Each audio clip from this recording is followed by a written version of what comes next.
Picture a courtroom, the supposed sanctuary of justice, where a white police officer's temper erupts with a vicious slap not on the street, not in a precinct, but right in front of the bench. A black female judge, calm and unshaken, doesn't raise a fist but wields her authority to make the entire system bow. Every second was caught on camera, exposing the raw nerve of injustice. What happens when the law itself is slapped in the face? And what fate awaits the officer who thought he could crush someone and walk away unscathed? Stay with us to the end to uncover the truth.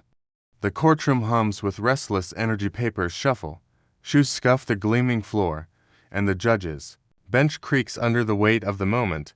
It's the final case of a long morning.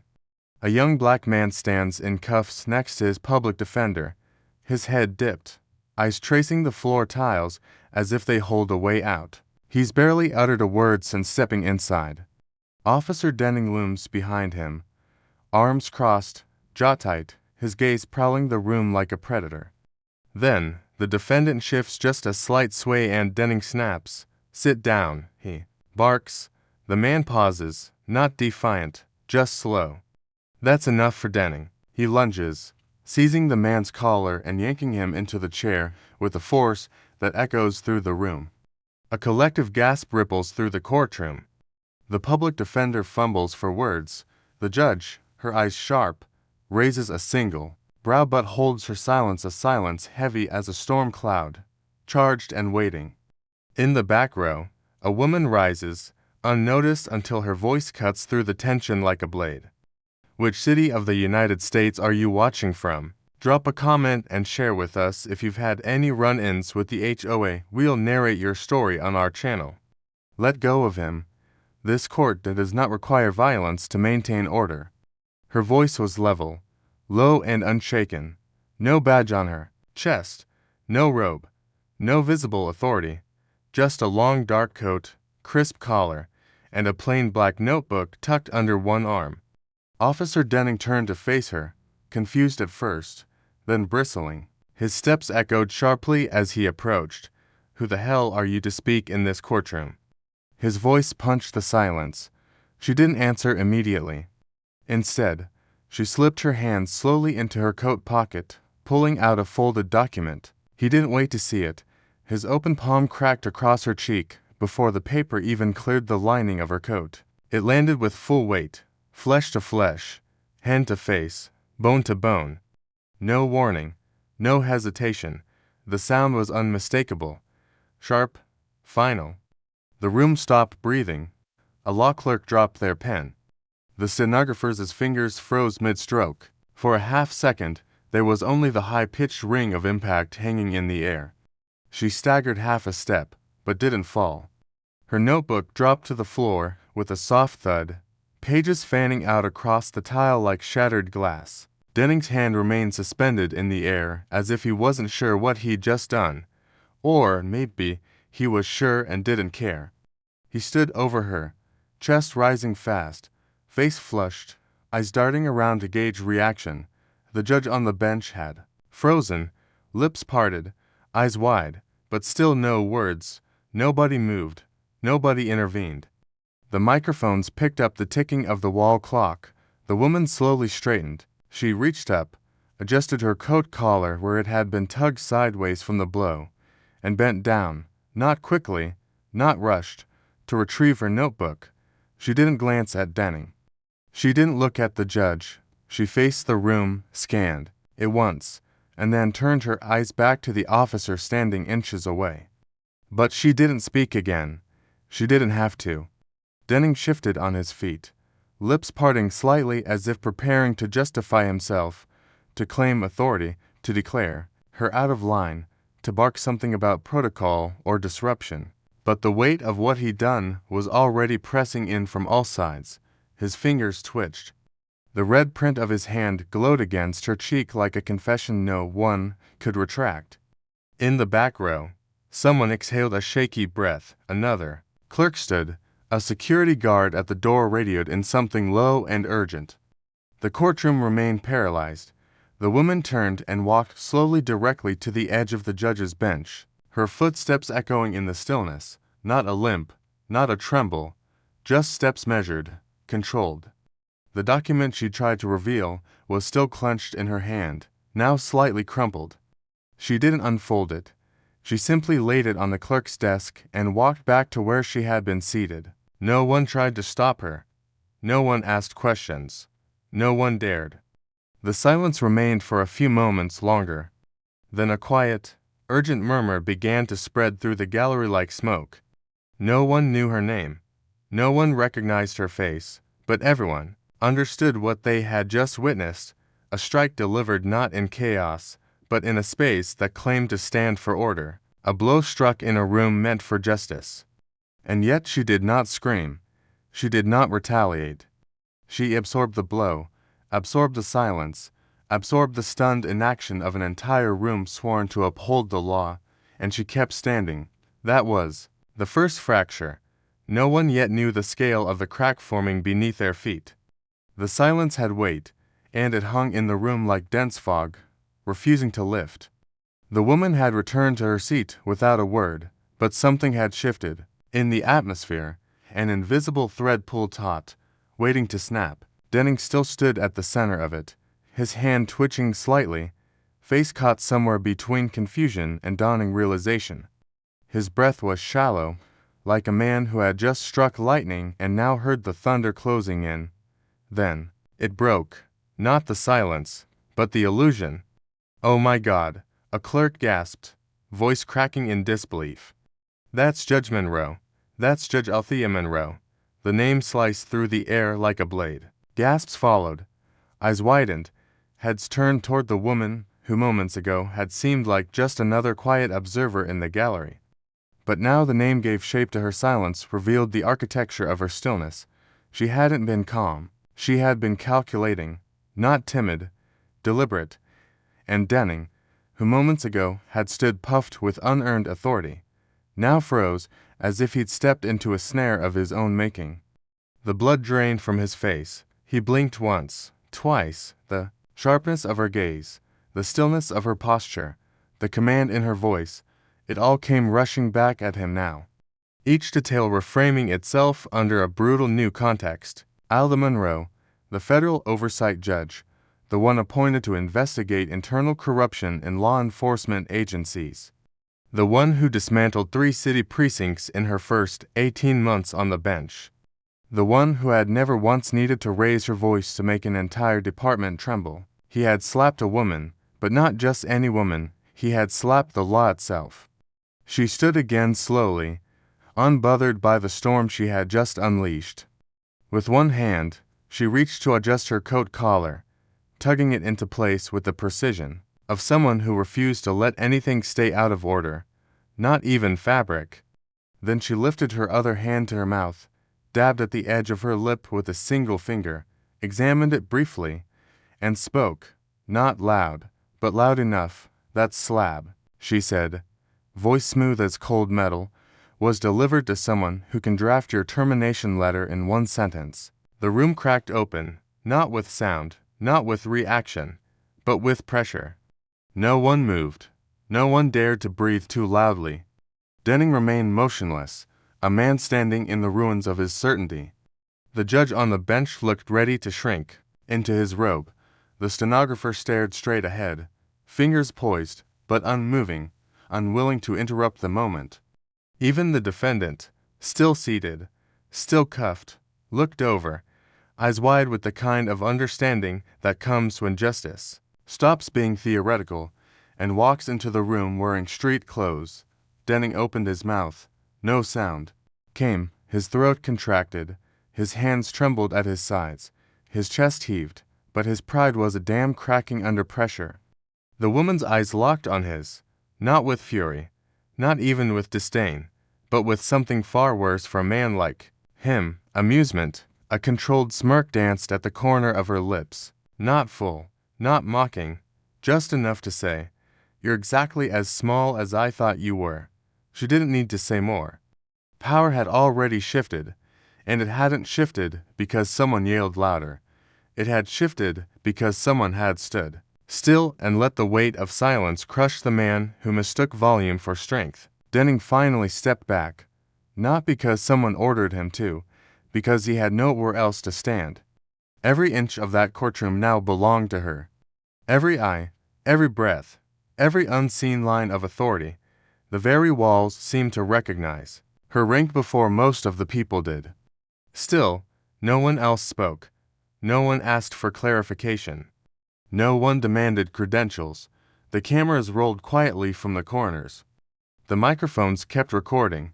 The bench remained frozen in indecision. Her hands were back at her sides now, the notebook retrieved and resting against her hip.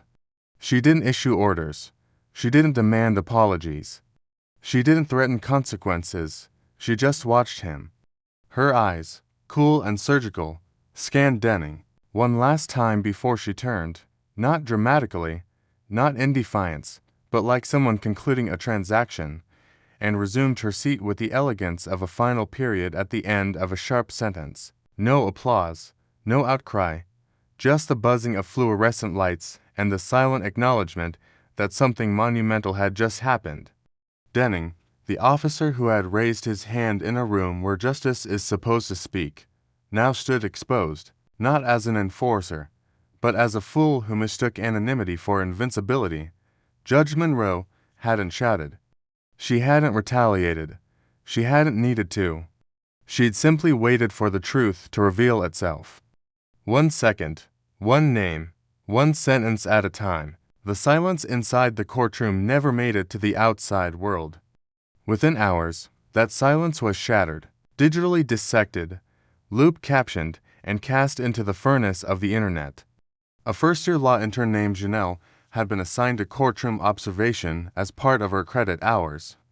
She wasn't even supposed to be recording, but like most 21-year-olds sitting through dry municipal procedure, her phone had remained casually angled on her lap. Camera app open, screen dimmed. When the slap landed, her thumb twitched. Instinct record. React. She posted the clip to her page on a private forum with just a few hundred followers. Nothing with reach. No media strategy. Just a short caption. What just happened in courtroom 6A? I'm still shaking. Then she logged off, but the algorithm didn't.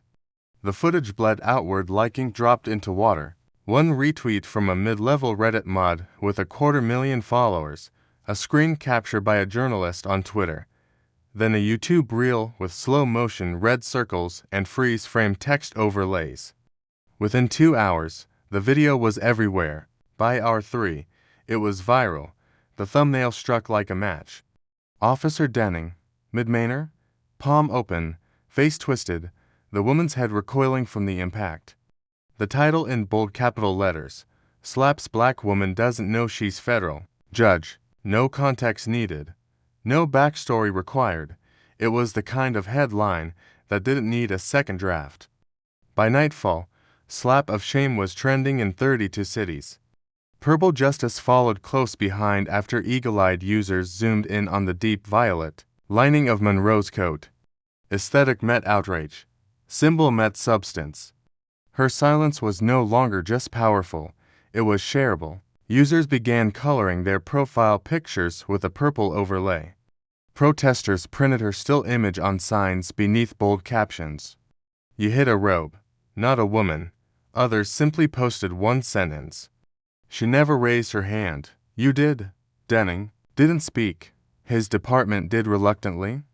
A temporary suspension was issued citing pending internal review, but no arrest followed. The lack of handcuffs was louder than any press release. Comments flooded department pages calling out hypocrisy, bias, and corruption. One reply read, "So, if I slap a federal judge, I get jail. If your boy does it, he gets a vacation." The post received over 80,000 likes. The anger wasn't casual, it wasn't performative. It was systemic, boiling. Justice Watch, a hard-hitting investigative blog with a sharp anti-brutality stance, dropped a background piece within hours. The headline, Althea Monroe, the judge who tried to clean the system in 2012, it just hit her back. The piece outlined Monroe's decade-long effort to hold law enforcement accountable. Her infamous 2012 white paper urging statewide review of police disciplinary shielding, her clash with union-backed appointments, her refusal to accept as security detail even after multiple threats, and now the footage. One article called her the woman who carried the law into a courtroom and dared the badge to swing. Meanwhile, Denning's silence became ammunition against him. Old photos surfaced, posed with rifles, flanked by tactical gear, scowling at protest lines. Captions didn't need invention. The internet did what it does best, connected dots. Clips from city budget hearings were resurfaced. Statements he made in 2017, calling protesters cockroaches with slogans, got stitched next to his slap in TikTok edits with grim violin scores and hashtags like Officer Unhinged. And still Monroe said nothing. No interviews, no appearances, no press release, only one statement from her office, a single line on official letterhead. I do not respond when the facts are already known. It spread faster than wildfire, quicker than spin. A memory quote from a woman who had refused to react physically, refused to elevate the chaos. Her resistance was restrained. Her power was the pause.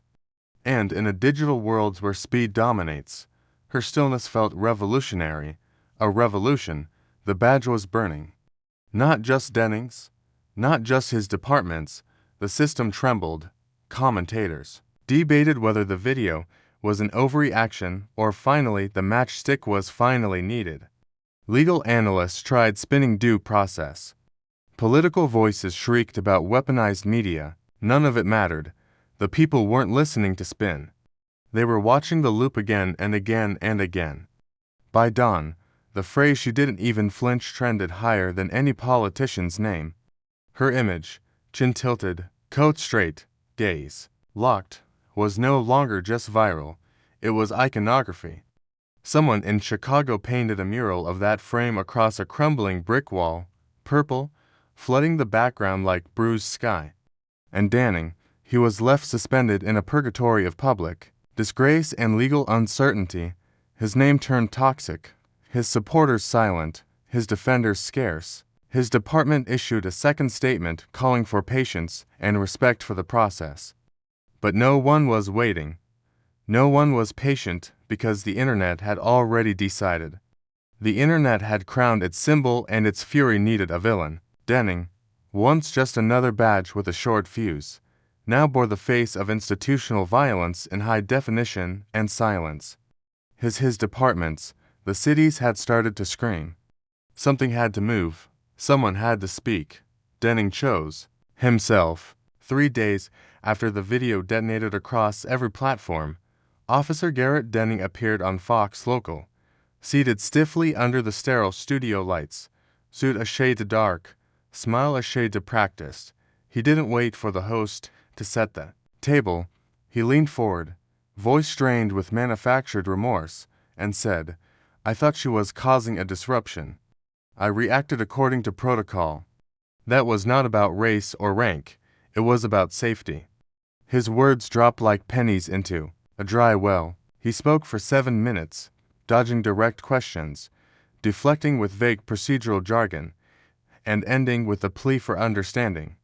"I've served this city for 2 decades, he said, lips tightening, and in a moment of chaos, I made a judgment call. I didn't know who she was. The host nodded, half engaged, already checking her phone between cuts. The producers clipped the interview into shorter segments for social media, but the engagement metrics were brutal. Comments skewered every syllable. You don't need to know someone's title to know you shouldn't hit them. So, if she'd been a janitor, would it have been okay? One reply simply read, "Garrett Denning, now starring in How to Ruin Your Life in 3 Seconds or Less." As Denning clumsily tried to rewrite the narrative, Monroe did nothing. She didn't tweet. She didn't appear. She didn't engage. What she did was far more precise. She released a single-page statement through the official clerk's office formatted in a formal judicial template signed at the bottom in clean slanted ink. When there is evidence, justification is unnecessary. The footage speaks. No flourish. No elaboration. Just enough. That statement went viral. 2. Media outlets begged for her. Cable anchors speculated about her strategy. Legal podcasts dissected her sentence like it was scripture. The restraint was magnetic. The lack of spectacle became the story, as Denning kept spinning, flailing in televised explanations and PR-crafted remorse. Monroe grew stronger by staying completely devastatingly still. An internal hearing was proposed by the city's Civil Oversight Board, still pending committee approval. Whispers of a full review danced around Capitol Hill, but nobody wanted to be the first to formalize it. What made the silence heavier was who it came from, not just Monroe, but from the bench itself.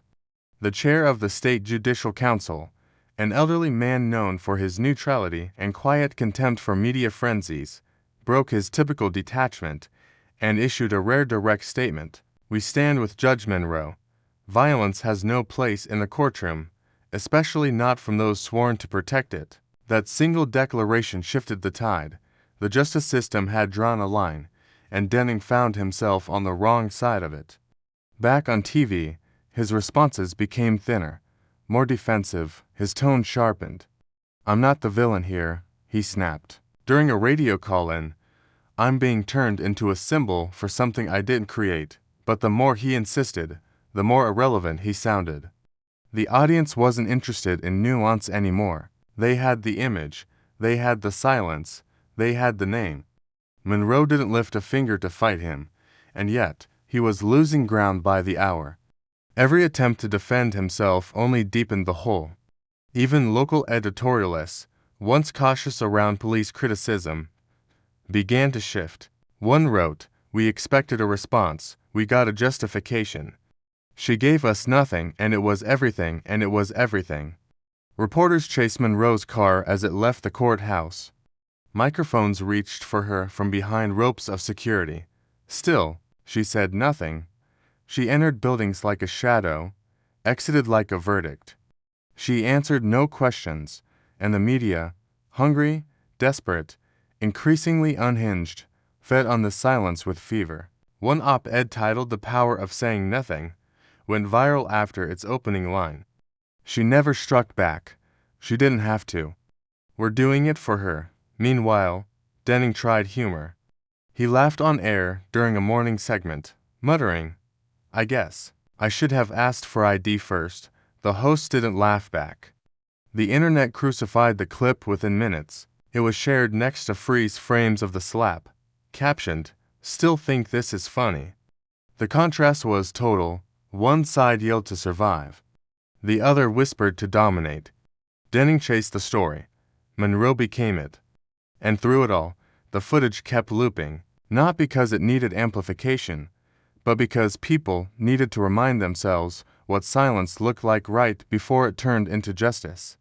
While Denning chased cameras and Monroe ignored them, something colder moved beneath the surface. Not a statement, not a soundbite, not a performance, just paperwork, just process.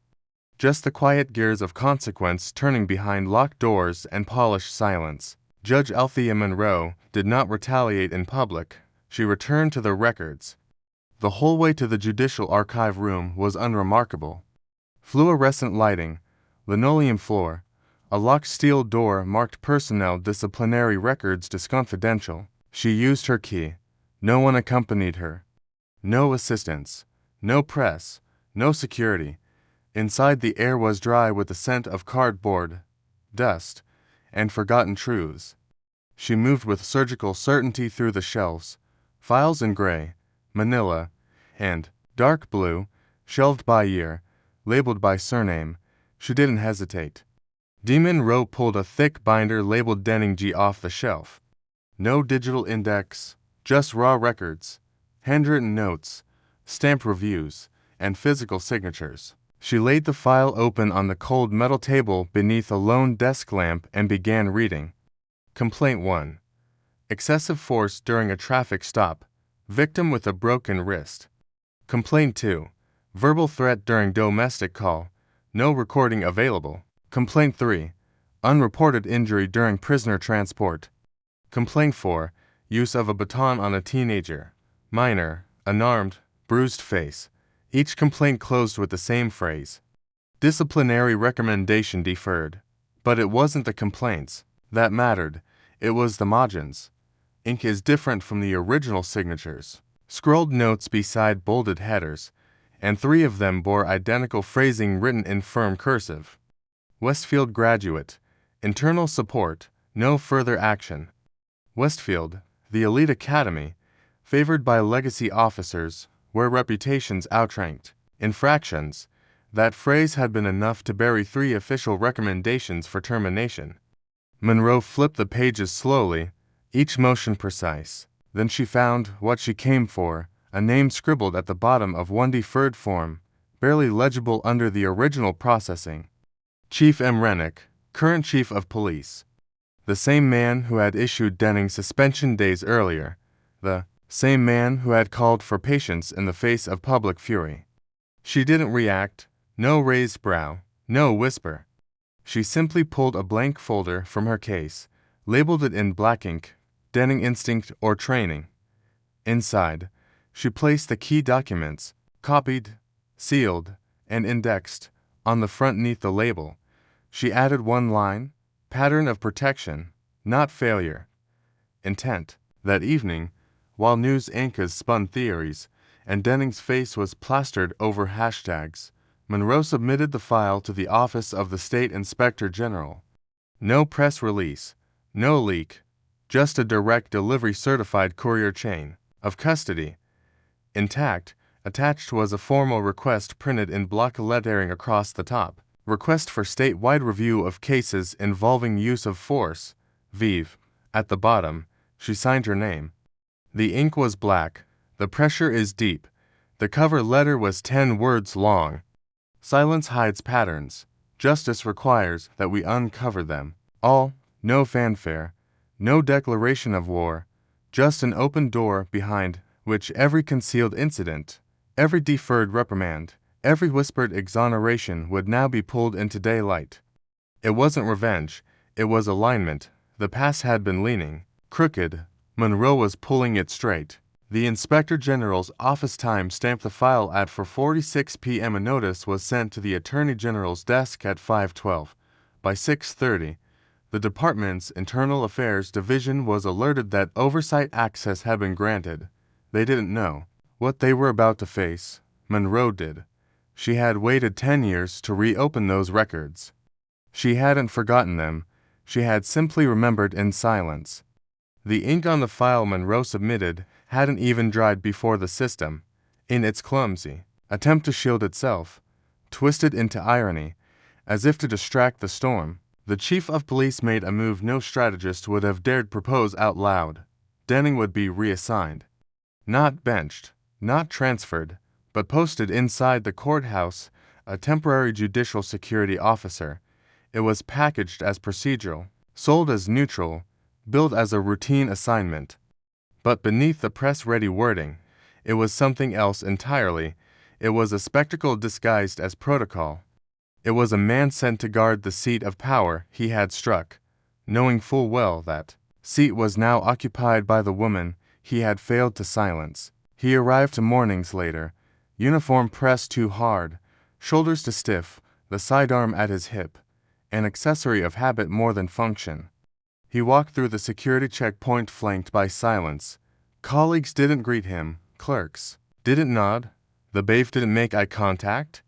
Every wall he passed seemed to echo the same phrase: you shouldn't be here. But he was, because someone wanted him to be seen. Someone wanted the public to believe this was contrition through service. They thought putting him in proximity to the law would cleanse the stain. They underestimated the courtroom they had assigned him to. Courtroom 4, elevated bench, weighted ceiling, rows of wooden pews polished to a cold sheen, fluorescent lights, were replaced last year with angled LED panels that cast downward like spotlights in an opera. It was designed for symmetry, for reverence, for power. And as Denning stepped into it, the room swallowed him whole. She was already seated. Judge Alva Monroe sat high above the floor, robed in deep violet, so dark it neared black, its color soaking up the white glow that poured from the angled lights above her. The courtroom was silent, but not still. Energy moved through it, the tension of proximity and history colliding under law. The gavel rested untouched. Her hands were folded. Her chin was slightly raised. Her eyes found him. "Juan," she said, not loudly, not warmly, but with the precise weight of someone who never says more than necessary. "Stand in your assigned position." He didn't move. "I can't," he muttered, his voice barely reaching the front row. Monroe didn't blink. She didn't lean forward. From the bench, her voice came again, evenly, cutting the air like glass through silk. "You've stood in the wrong place since day one." That line didn't echo. It didn't need to. It landed where it was meant to, square in the center of him. Not as an insult, not as rage, but as a fact. Denning remained frozen at the threshold of the bench. His eyes were on the floor, then on the bench, then back to her. He looked at the rope at the spot where his hand had once struck. His lips parted as if to speak, but no sound followed. The courtroom remained still. The public gallery was sparsely populated. Legal aides to reporters, a clerk, but none of them breathed loudly. All eyes were on the tableau. No one needed context. Everyone already knew what this was. This wasn't a coincidence. This was choreography. When Roe turned her gaze down to the docket before her and began to read the first line of the morning case, her voice was neutral, the kind that clears fog, not fills it. As she spoke, Denning retreated to the far right of the chamber and took his place at the security post, standing like a man cast in stone, present but absent from meaning. No one called attention to him again. No one needed to. But every time, Monroe shifted in her seat. Every time she reached for a document, every time the gavel hovered near her hand, his eyes flickered, not because he expected punishment, but because he knew he had already received it. Not in cuffs, not in a verdict, but in being made to stand below the woman he had tried to diminish, only to realize too late that you can't strike someone who looks down without consequences from the moment they choose to look up. The courtroom confrontation had settled like dust on marble, present, visible, undeniable. But Monroe didn't stay in that spotlight. She didn't need to. Her next move came not from the bench, not from a press conference, not from a soundbite. He came from a filing cabinet, a signature, and a cold line of inquiry that would cut deeper than any slap ever could. She understood what Denning had built himself on. Not just brutality, but immunity wrapped in bureaucracy funded by hidden flows and unchallenged approvals. So, she followed the money. At precisely 9:41 a.m. on a Monday, the Office of the City Auditor received an internal judicial request marked URGN, Priority Code 2. It bypassed departmental red tape, jumping the queue, triggering protocols normally reserved for suspected embezzlement or institutional fraud. The author of the request, Federal Oversight Judge Althea Monroe. The subject, a targeted audit of police retirement accounts linked to personnel with sealed or unresolved disciplinary histories. On the third line of the document in bold typeface sat a single name, Garrett Denning. The directive was razor sharp. It cited authority under judicial oversight statutes, granting Monroe temporary access to fiscal records, usually kept under lock, between city HR and union agreements. Her team found what they needed in less than 48 hours. Denning's retirement account, previously untouchable, shielded by decades of automatic contribution, had been frozen, not drained, not seized, just locked legally, quietly, permanently pending investigation. Then came the deeper incision. In 2015, Denning had authorized a discretionary expense for witness protection logistics totaling $126,000. The budget cap for such expenses under municipal law was $50,000 without judicial pre-approval. Denning had bypassed all that. No judicial signature, no internal memo, no external oversight. Just a single line on a spreadsheet pushed through with a rubber stamp ID and a paper trail too confident to hide. The transaction was buried beneath layers of operational jargon. Temporary housing relocation, escort security, field integrity services, but the number didn't lie. $75,000 over budget. Signed, sealed, unchecked until now. Monroe's office issued a second motion, this time to the State Financial Crimes Division, a request for cross-referring excessive discretionary spending with use of force records. The implication wasn't spelled out. It didn't need to be. She was drawing a line from violence to money, from abuse of people to abuse of process. Not only had Denning hit a judge, he may have been fleecing justice long before he ever raised a hand. The media didn't miss a beat. Within hours, headlines mutated from outrage to excavation. The slap that opened the books. Financial firestorm follows courtroom assault. Talk show hosts brought in forensic accountants as guests. One viral graphic showed a bar chart labeled slaps delivered versus dollars unaccounted. The caption, Denning slapped a judge. Turns out he's been slapping justice for years. Social media is flooded with timelines, receipts, budget charts, things the public rarely cared to understand, but now dissected like scandalized surgeons. People began asking the question Monroe had left unsaid. Was this man violent because he was protected, or was he protected because he was profitable? Neither answer favored him, and through it all, Monroe remained silent. Not absent, present, calculated, watching the narrative fracture under its rot. She had built her attack not on character, not on fury, but on math, cold, unsentimental. Math. Denning's spokesperson attempted to respond. A statement was released blaming clerical miscommunication and authorization anomalies, but the terminology collapsed under scrutiny. Investigative journalists unearthed that 3 separate requisitions had been backdated. One was signed on a day Denning had been on leave. Another bore a signature inconsistent with the department's format. The credibility hemorrhaged fast. Behind closed doors, union representatives began to squirm. What had been a culture war was turning into a spreadsheet scandal. Denning was no longer just a man who hit too hard. He was becoming the symbol of how unchecked power funds itself through paper shields. A third motion came the following week, filed by Monroe, approved by the district court within hours. It permitted the extraction of all $20,122,022 discretionary expense logs tied to Denning's department. No more frozen accounts, no more quiet moves. Now the system itself was being audited. The slap had started a fire. The money was pouring gasoline on it.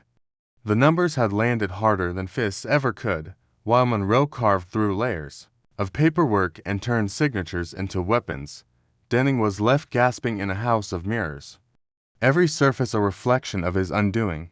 He had survived a scandal before, ducked accountability, and spun his narrative with enough bravado to keep the world spinning in his favor. But this time, no amount of training, swagger, or procedural muscle could outpace what was catching up to him, and it wasn't just the system, it was he. It began in the parking lot behind the courthouse, on a morning choked with gray clouds and the hum of idle engines. Denning paced next to his cruiser, phone clenched in one hand like a detonator, the other waving violently as he screamed into the receiver. I'm not the villain. I'm not some damn monster. I did what I was trained to do. I followed orders. I didn't ask for this circus. The call wasn't private. It wasn't quiet. It wasn't careful. Unbeknownst to him, just 50 feet away, a courthouse, IT technician stood beside a maintenance van, performing a routine signal sweep for courtroom Wi-Fi interference. When the voice carried ragged, manic, unmistakable, he tapped his smart recorder on out of reflex, no motive in mind except curiosity. What he captured was chaos, not violence, not threats, something worse. The unraveling of a man who had built his persona on absolute control. The technician uploaded the clip anonymously to an online whistleblower board. It spread like a wound. The clip was titled Hero or Victim. Officer Denning breaks down behind the badge. It played like confession disguised as desperation. The audio wasn't edited. It didn't need to be. His voice cracked in places. He snarled at others. He blamed the system. He blamed the media. He blamed the judge. At one point, he whispered so low, the audio barely caught it. "She doesn't even blink, like I'm not real to her." Then the volume surged again. "I won't back down until I prove she's wrong. I'm not stepping aside." The reaction was instantaneous. Some called it a breakdown. Others labeled it defiance, but no one called it strength. Psychologists on news panels parsed the recording with cold detachment. One said, "This isn't a man showing regret. It's a man unraveling because the structure that enabled him has finally stopped catching him." The police department's internal wellness unit flagged the clip within hours. A clinical advisor, neutral, discreet, trained to spot fractures before they shattered, submitted a formal recommendation to the department: mandatory psychological leave. The report cited stress indicators, erratic behavior, compulsive speech, and refusal to detach from the source of public scrutiny. In any other case, it would have been a done deal. But Denning refused. "I'm not going anywhere." He barked to his superior, "I don't need therapy. I need proof. I need to show that a woman doesn't own the truth." His commanding officer tried to reason, tried to de-escalate, but Denning had gone past the point of strategy. This wasn't damage control anymore. This was an obsession clinging to the last plank of a sinking ship. He wasn't fighting for innocence. He was fighting to stay relevant in a world where every layer of his legacy was being peeled back and examined under clinical light. When Monroe received the transcript of the leaked audio, she didn't flinch. She didn't summon a press conference or issue a reply. She sat in her office, door closed, blinds drawn, and read the printed words without commentary. The aide who handed her the paper waited silently, unsure whether to stay or go. Monroe didn't look up. She simply placed the transcript face down on her desk and said in a voice that cut softer than steel and colder than glass, "He doesn't need to prove anything anymore. He just needs to be quiet." And with that, the conversation ended because she had already moved past him. Denning, meanwhile, spiraled inward. His posture tightened in court, his glances twitched. He mumbled under his breath during breaks. He replayed the audio clip online at night, watching comments flood beneath his name, some mocking, some pleading, all dissecting. He stayed online longer than he should have. He read everything, every insult, every pitying take, every reminder that he wasn't feared anymore. Now he was dissected. And worst of all, he was predictable. The man who once walked into rooms like he owned them now lingered in corners like a glitch. Not because the world made him small, but because he never realized just how fragile his stature had been without the armor of unchecked silence. Denning's voice had already betrayed him once, spilled through a shaky cell phone rant, and sent, echoing across networks he couldn't control. But that tape, the parking lot meltdown, was raw emotion. A man coming apart. It was damage. It was a consequence. What landed next was something colder, sharper, more lethal. A ghost from the vault. The envelope arrived at Monroe's office just after 7 a.m. hand-delivered by a retired federal prosecutor. No longer on the payroll, but not yet willing to forget. No fanfare. No warning. Just a flash drive sealed in evidence-grade plastic, tagged with one handwritten label: Denning 2013 suppressed witness threat. She didn't need a ceremony. She plugged it in.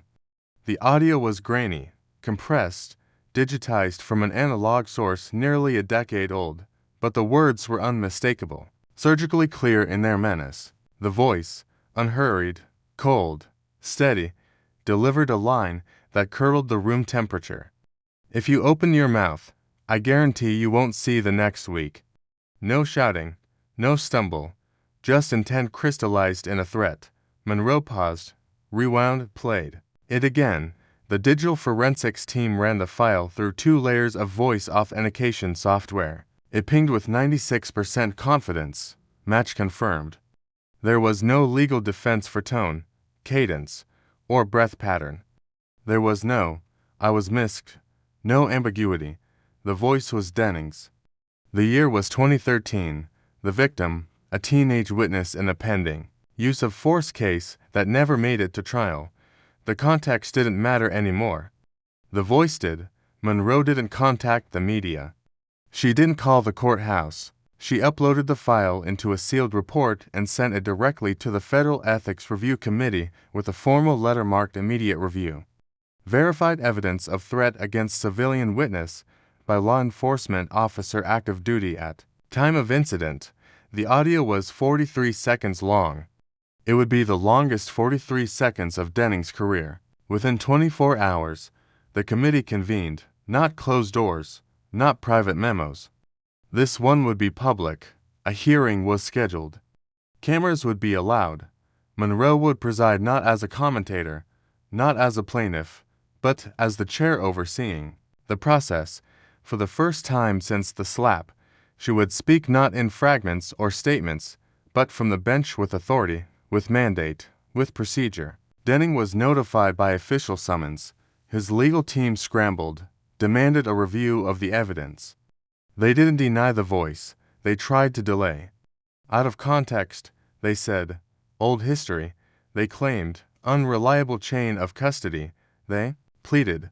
None of it stuck, because the file came straight from a prosecutor who once buried it under pressure and guilt and who had now decided his silence had lasted long enough because the voice wasn't metaphorical. It wasn't an exaggeration. It was the raw tone of someone who had known they could intimidate the system and had never expected the system to talk back. The headlines turned colder, sharper, the tape that ends the defense. Not just violence, this time it's threat. The room Monroe would preside over was already being prepped for cameras, wires, and microphones calibrated to catch every breath. It would be the first hearing of its kind in nearly a decade where a sitting judge and a still inmate officer faced off not in conflict, but in structure. Beneath oath, beneath law, beneath light, no amount of denial could dim. No more silence, no more speculation, just playback. And for the first time, the institution wasn't defending Denning. It was preparing to question itself, because this tape didn't just expose him. It implicated every supervisor who buried it, every system that looked away, every name that signed off with blind eyes. Denning wouldn't be asked if he remembered the words, he would be asked why he ever thought they wouldn't return. And this time, the evidence wouldn't scream. It would whisper in 43 seconds of undeniable truth. The 43 seconds had already played twice, once for the committee, once for the record. The room remained still, wrapped in clinical tension, not outrage. There was no shouting from the gallery, no shuffling of papers, no coughs from the back row. Silence didn't beg to be broken, it ruled. It carved its authority into the wood of the witness stand and sat there waiting. Because the tape had said everything, and now the law was going to respond, not with emotion, but with precision. At the center of it all stood Garrett Denning, not behind a podium, not in a uniform, not protected by rank or badge, just a man in a wrinkled suit, collar too tight, jaw clenched around words he no longer trusted himself to say. His eyes flicked to the cameras, then to the long table where the Federal Ethics Panel sat in a quiet semicircle of judgment. But it wasn't their eyes he feared, it was the one that hadn't looked at him yet. She sat elevated above them all, not by ego, but by position, by statute. Judge Alva Monroe, robed, in formal black, gavel untouched at her side, spine perfectly straight, face unreadable. She had said nothing throughout the proceedings, had not raised a hand, had not interrupted, had not posted. She didn't need to. Her presence had already stripped the theater of the ritual. And then finally, she spoke. "Do you remember the slap?" Officer Denning. The room tightened. He swallowed. His lips moved before his voice caught up. "Yes," he said. "I remember and I regret it." Her head tilted just slightly. "Do you regret the act?" she asked. "The consequence?" His eyes flickered. Again, this time to the audience. Then back to her. His mouth opened, then closed. Nothing came. She waited exactly 3 seconds, then leaned forward, the air around her colder than judgment. Justice, she said, does not require an apology. It requires accountability. She didn't say another word. The silence that followed wasn't empty. It was, wait, the kind that presses into bone, into breath, into legacy. The kind that makes words feel useless. Denning stood there, blinking into it, knowing he couldn't speak his way out of what the tape had already confirmed. The panel didn't ask follow-ups. They didn't need to. The evidence was already inked into every transcript, every file, every second of recorded truth. No theatrics, no grand finale, just facts. And a woman who didn't flinch when the system screamed at her and didn't raise her voice when it finally listened. The gavel came down once, not as punctuation, as a verdict. The gavel hadn't even cooled from Monroe's last strike when a new courtroom was prepared. Larger, heavier, designed for something far more structural than a man's mistake. This time, the target wasn't just Denning. It was the scaffolding that held him up for over a decade. The hearing had a different tone. It wasn't about guilt anymore. It was about exposure.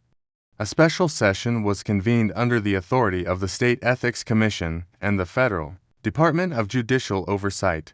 The presiding judge wasn't Monroe. It was Chief Justice Elias Calder, the state's highest-ranking judicial officer, a man once known for resisting Monroe's reform proposals who'd clashed with her on policy back in 2014. The irony wasn't lost on anyone. He now sat where she once stood, hearing the case she had spent 10 years preparing without saying a word. Denning was seated alone at the far left table. His legal counsel flanked him, but none leaned in.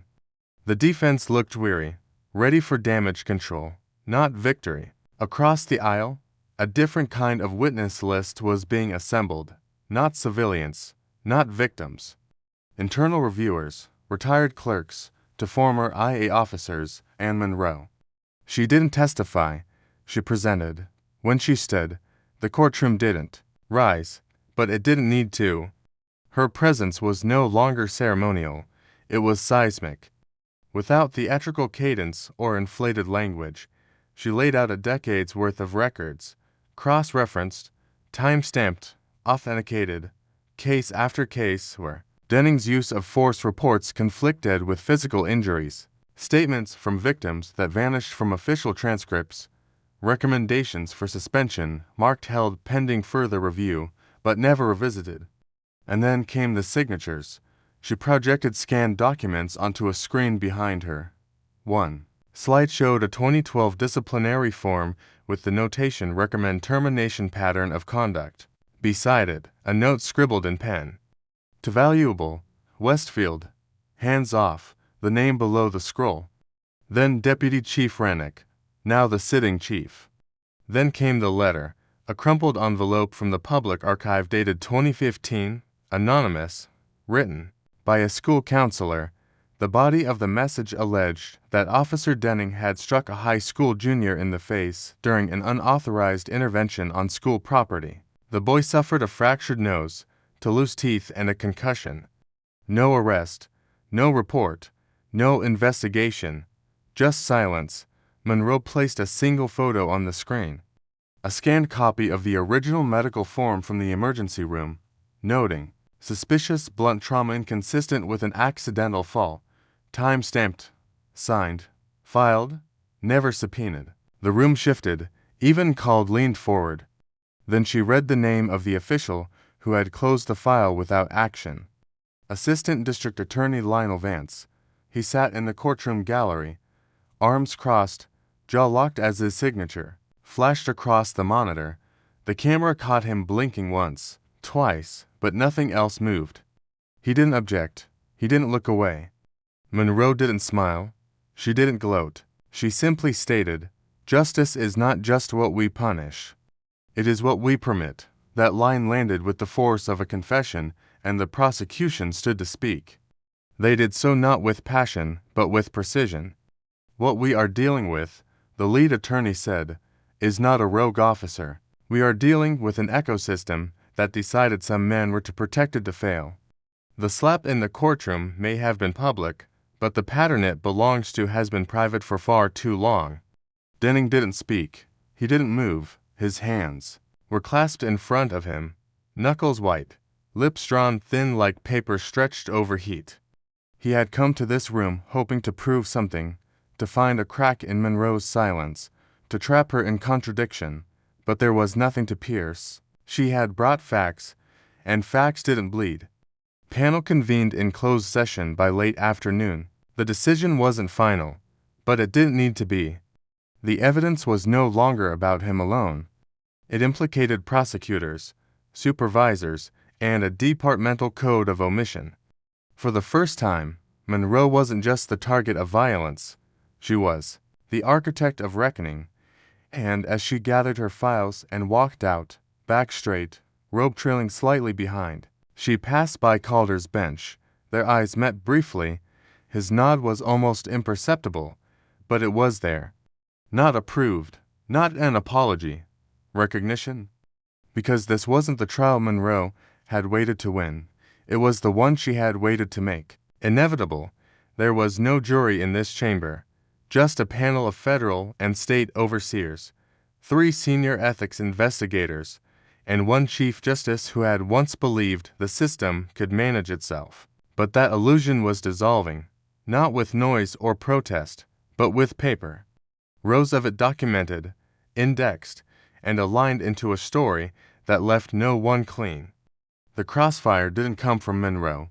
It came from the documents themselves, internal. Memos from the Police Oversight Division showed repeated delays in follow-up reviews. One memo read, pushing Denning's file to Q4, department already under audit pressure. No need to stir this now. Another, prior warning already issued. If he reoffends, revisit them, and yet he reoffended, and no one revisited. The committee listened, not with shock. That had passed, but with calculation. Every name mentioned became a breadcrumb, leading to other omissions. Every page turned became a mirror. One investigator whispered midsection, caught by a hot mic, "We're not just burning Denning, we're burning the whole playbook." And then Monroe did something no one expected. She stopped speaking. She walked to the center of the hearing floor and placed a single sheet of paper on the exhibit table. It was a chart, 1 page, 6 columns, 3 years. Every complaint against Denning was cross-mapped with budget increases, commendation letters, and internal promotions. For every act of brutality, there was a financial reward. For every silenced report, a step up the chain. She pointed once to the line that showed a commendation received the same month the teenage boy's face was broken, then she turned away. That was it. No speech, no flourish, just casualty on paper. Even Calder looked like he'd swallowed gravel. The panel asked no questions. The defense team didn't object. Denning stared at the chart like it was a wall he couldn't climb, a language he no longer spoke. He had come into this trial thinking he would defend himself. Instead, he watched himself dissolve bit by bit, signature by signature. When the session adjourned for deliberation, no one clapped, no one exhaled. Monroe didn't wait for closure. She walked past reporters like they didn't exist. Her pace steady, her gaze locked ahead. This wasn't her victory lap. This was her hand removing the final block from a rotten foundation, letting the whole thing buckle without having to scream. A journalist ran after her. "Judge Monroe, do you believe Denning deserves to be prosecuted to the full extent of the law?" She didn't stop walking, but her voice cut through the corridor like a scalpel. This was never just about what he deserves. It's about what the system allowed.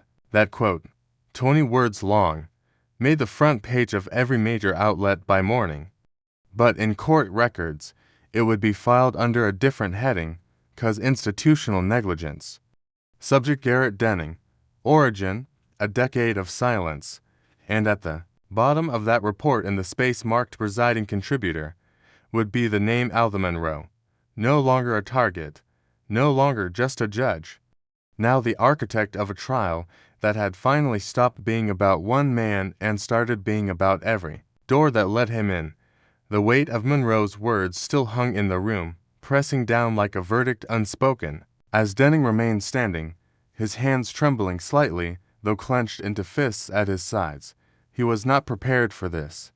The courtroom, once a domain where he roamed with confidence, now transformed into an arena of reckoning, with every eye trained on him like a jury carved from stone. The silence that followed the Chief Justice's piercing question was no longer just silence. It was an indictment of its own, a collective refusal to grant him the comfort of oblivion. He cleared his throat. The sound cracked through the air like a brittle branch snapping underfoot.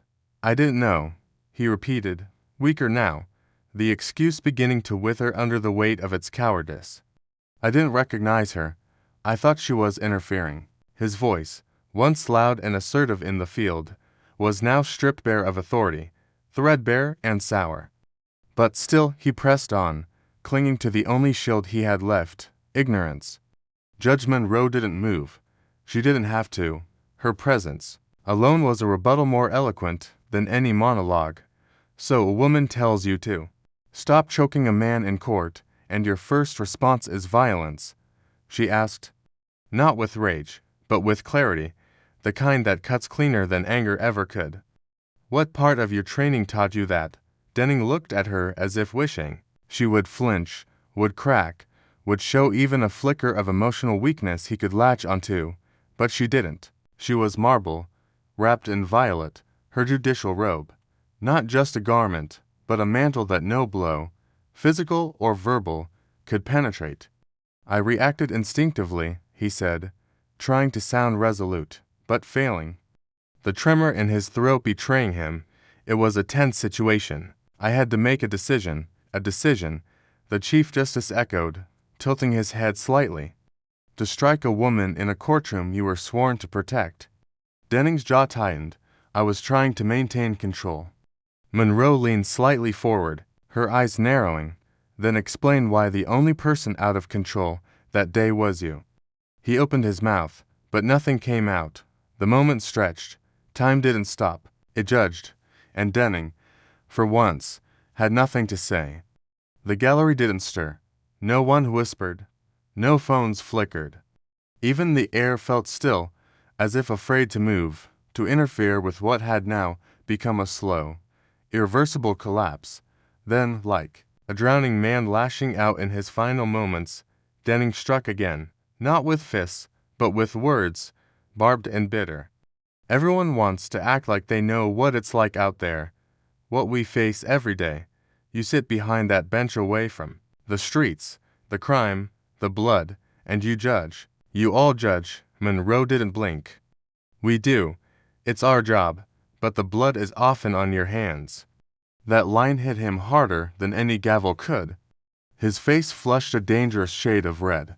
Not from shame, but from something darker. Resentment, fury, that he could not dominate the narrative anymore. "You have no idea what we sacrifice," he spat, voice growing louder. "What does it take to wear this badge?"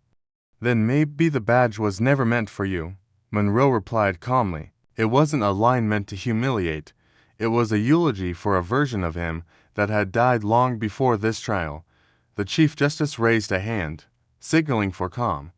But Denning ignored it. He was spiraling now, fueled by pride, turned rancid. "I served this city for 20 years, he repeated, his voice cracking. Monroe nodded slowly. "Yes, and in 1 second you betrayed it." The simplicity of her words sliced through the chamber like cold steel. It wasn't volume that made them echo. It was precision, and Denning, cornered by truth, was unraveling in real time. Every rebuttal he offered only dragged him deeper into the quicksand of his guilt. His narrative had no heroes, only a villain too proud to fall gracefully. He tried to retake the floor. "I didn't know who she was." "If I had known," the Chief Justice cut in, voice firm. "Would that have changed your behavior, or just your choice of victim?" Denning froze. The silence roared. His mouth moved slightly, forming no words. His throat worked, but no sound came. The mask cracked, and behind it was not a monster but a coward who thought uniform meant immunity. A single drop of sweat slid down his cheek. The gallery watched him like a slow-motion car wreck. No pity, just revelation. Monroe turned her gaze to the room, not Denning. "Let this record show," she said, voice steady as the tides, "that silence speaks when lies run dry." No one clapped. No one needed to.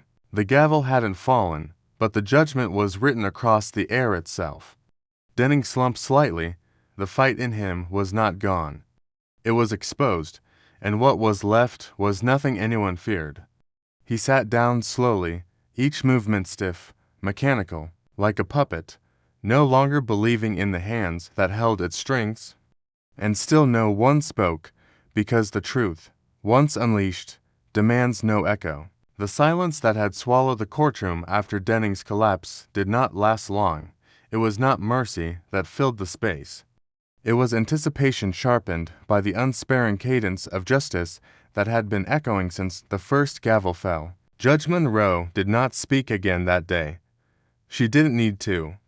The damage had already been done, not by her voice, but by the unrelenting weight of his. But justice, as she knew too well, was rarely content with what could be heard. Sometimes it demanded what had been hidden. And in the bowels of the courthouse, somewhere behind stacks of forgotten files and archives no one bothered to visit, that demand was about to be answered. It was a sealed envelope and a barcode label on a box that led Monroe to request access to a surveillance archive labeled Chem 7 Basement 2016. The label was faded, almost ghost-like, as if time itself wanted to forget what had been stored inside. But Mono, ever immune to the comforts of ignorance, instructed that the drive be extracted and preserved for forensic data recovery. "Chain of custody begins now," she said coldly, her tone ironclad. Formal, devoid of spectacle, it was not a request. It was a summon. A court technician, young, wide-eyed, and visibly shaken by the scope of what had begun unraveling these past days, accepted the drive with both hands, as if handling a live grenade. 6 hours later, the technician returned, face pale, voice thinner than parchment. "We found something, a video clip. Time stamped May 16, 2016. It plays the courtroom was already filled when the evidence was scheduled to be presented." This time, Denning did not wear his uniform. He wore a suit, gray and wrinkled, a poor imitation of formality. He sat at the defense table like a man attending his eulogy, not because he believed in death, but because he finally suspected it might be real. Judge Monroe gave a brief nod. The lights dimmed. The projection screen came alive with static. Then a hallway, a camera angle high above a set of lockers, grainy, but undeniable. The time-stamp blinked slowly in the corner. Denning entered from the left, his gait brisk, purposeful, a predator in khaki. Behind him, a young Latina mother clutched her daughter's arm. She was small, thin, and no more than 12. The girl resisted, crying. The mother yelled something, muffled by the poor microphone, but her gestures were clear. She was begging for the officers to stop. The feed showed Denning turning sharply, saying something inaudible, then shoving the woman against the wall with his forearm across her chest. She didn't strike him. She didn't even raise her hand. And yet, without pause, he stepped back and drove his foot into her midsection. She collapsed, crumpling onto the floor like a marionette with its strings cut. No sound, just the awful echoing silence of the courtroom, broken only by the occasional shift of weight on a bench or the involuntary gasp of someone seeing what they never thought could be proven. The video cut to black. Denning didn't move. His jaw clenched, his face twitched once, a flinch that betrayed not guilt but calculation. His eyes flicked sideways, seeking escape, perhaps an objection, a procedural error, a loophole that might yet spare him from the implications. Then the woman's name was read aloud. Elena Duarte, Monroe said, wife of then state representative Gabriel Duarte. The incident report listed it as a mistake in identity during a high-tension search. No video evidence was recovered at the time. The case was dismissed before formal charges could be filed. Gasps turned into murmurs. Gabriel Duarte, now a senior senator, was seated silently in the back row, his face frozen in stone. He had not spoken to the media, he had not answered calls. But now, with the truth radiating off the screen like a curse finally spoken aloud, he stood, placed a single hand over his chest, and sat back down. He didn't need to say a word. Denning opened his mouth. No sound came. There was nothing left to argue, and yet his lips moved, silently, forming a sentence only he could hear, some last vestige of defiance. Refusing to die, he shook his head, slowly, as if denying what the entire courtroom had just seen. Judge Monroe turned toward the judicial panel. You have now seen 3 acts of violence spanning more than a decade involving unrelated victims, all of whom share no common link other than the man who stood in uniform when they were attacked. You have seen the denial, you have seen the excuses, and now you have seen the evidence. A long pause. Then she pivoted slightly, eyes narrowing onto Denning with surgical precision. You told us it was an accident. You told us it was a moment of confusion. You told us it was a reaction, not aggression. Now tell us what this was. A reflex, a mistake, a misidentification. Her tone was not raised, not loud, but razor sharp. Each word struck like a verdict. Denning exhaled sharply, his voice barely audible. I didn't know it was being recorded. The sentence landed like a coffin lid, slamming shut. No one moved. Even the stenographer paused, eyes wide. So it did happen, Monroe said matter-of-factly. Not even a trace of triumph in her tone. You admit it now, not because it was wrong, but because it was seen. Denning looked down, his hands were trembling. Monroe faced the panel again. There's no need to belabor what the footage has already declared. This is not about one violent act, this is about a pattern. A pattern protected, reinforced, and hidden beneath the armor of authority. This tape was not just forgotten. It was buried deep in the walls of an institution that feared its reflection. She stepped down from the bench, walking slowly toward the evidence table. Her fingers tapped once on the hard drive that had held the video. This is not a story of one bad officer, she continued. It is a story of how one man became the embodiment of unchecked power because no one dared to say no until now. She turned toward the jury box. And now that you've seen him as he truly is, I ask you not to see this as a fall from grace. He was never high enough to fall. The courtroom remained silent. Denning slumped in his chair. No longer looked like the man who had barked orders and swung fists without consequence.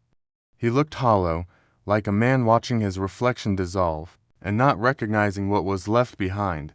The judge returned to her seat, lifted the gavel, and paused. The court acknowledges the admission, she said quietly, and it remembers the silence that allowed it to go unpunished. That silence ends today. The gavel fell, not loud, not angry, but finally, and with that, the hidden past became an undeniable truth. No appeals, no erasers, no more room to hide. And just as the courtroom fell back into a stunned hush from the video's last frame, a woman crumpling under Denning's boot, her scream silent through the years, but louder than any defense. Another disruption broke the stagnant air. The back doors of the courtroom creaked open, not with hesitation, but with the weight of intent. Standing in the threshold, dressed in full uniform despite not being summoned, was the state chief of police. His presence sent a ripple through the gallery, but he did not wait for permission. He moved down the aisle like a man walking into his reckoning. Without being asked, without being sworn in, he stood from the gallery rail and raised his hand slightly, not in salute, but in surrender. I apologize to the judiciary, he said, loud enough for the courtroom microphone to catch every syllable, but quiet enough to slice rather than thunder. His voice did not tremble. It fractured. We failed to stop what we knew. We defended the wrong people. We cloaked arrogance and protocol. A silence deeper than shame followed his words. Before anyone could respond, A clerk walked briskly toward the center with a printed letter in her hands. Trembling not from fear, but from the weight of its contents, she placed it in front of the judicial bench where the presiding judge and next to her Monroe now sat in dignified stillness. The letter bore 16 signatures, each one from a senior officer, captains, lieutenants, and internal affairs heads. The presiding judge read it aloud, each line peeling away a layer of the institution's armor. We hereby withdraw our collective support and protection from any individual, past or present, who refuses to recognize the moral boundaries of their badge. Honor does not survive in denial. We will not let silence be our complicity. Benning stood up, slow at first, as if gravity had finally begun to treat him differently. The man who once believed his badge was a shield, a sword, a godam license to dominate now stood without either sword or shield, but pride, that hadn't gone yet. They all did it, he roared, voice cracking like dry wood set to fire. Every last one of them. They covered for me, worked with me, and trained me. Don't stand there and pretend this is just me. His words hit the room like shards, wild and aimless. No one moved, no one denied it, but none stood with him either. And then slowly one man did rise from the third row, unformed, silver-haired, eyes like burned ash. I did, the man said plainly, and I'm ashamed of it. The declaration was not grandiose, it did not echo, but it settled like truth does, quiet and irreversible. Another officer stood, then another, then a woman in civilian clothes, her police badge hanging from a lanyard nodded slowly. Denning turned, searching the faces like a drowning man reaching for a shore that kept moving. The gallery had turned into a wall of mirrors, all reflecting the same image at him: isolation. Monroe did not blink, did not move, did not even lift her head. She simply reached out, gripped the gavel with a grace that was neither ceremonial nor theatrical, and brought it down once. The sound was not thunderous, it was not dramatic, it was final. The gavel echoed across wood through air into bone, and just like that, the argument, the defense, the noise, all died. It was not a courtroom anymore. It was a tombstone. Monroe did not speak. She didn't need to. Her silence now had become a form of punctuation.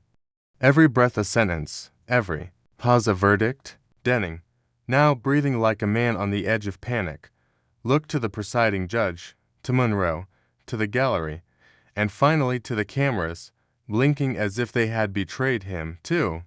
His lips moved, but no sound came.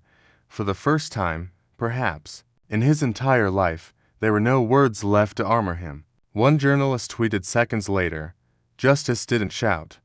It just stood up and the light collapsed." Outside the courtroom, news anchors scrambled to narrate what had unfolded, but even they struggled. How do you report the moment a system disavows its creation? What do you call it when complicity steps out of its own shadow? Within minutes, the 16 names on the letter became national headlines.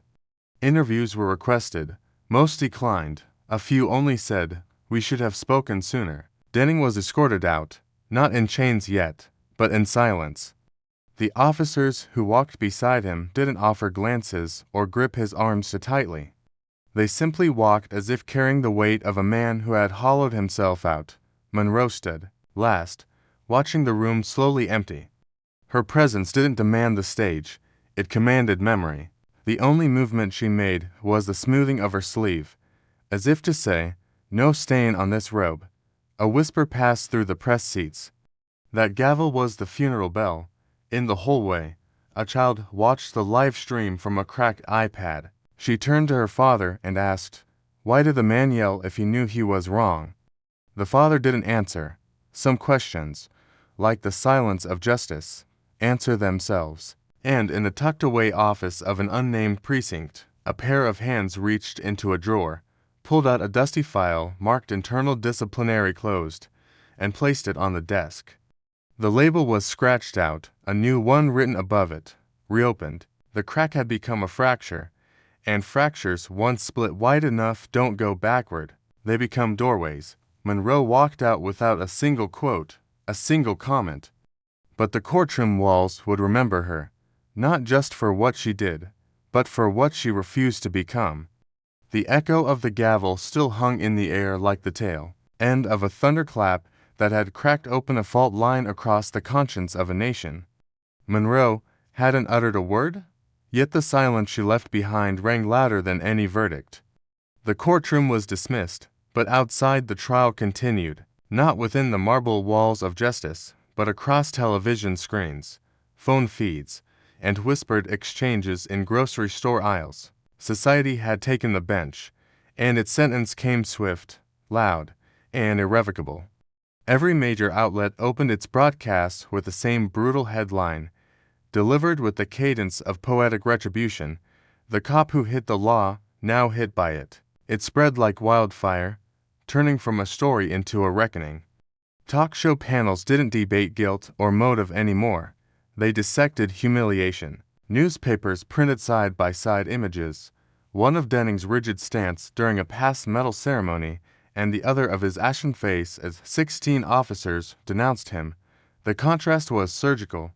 Unlined, the fury took on new forms: fast, irreverent, cruel.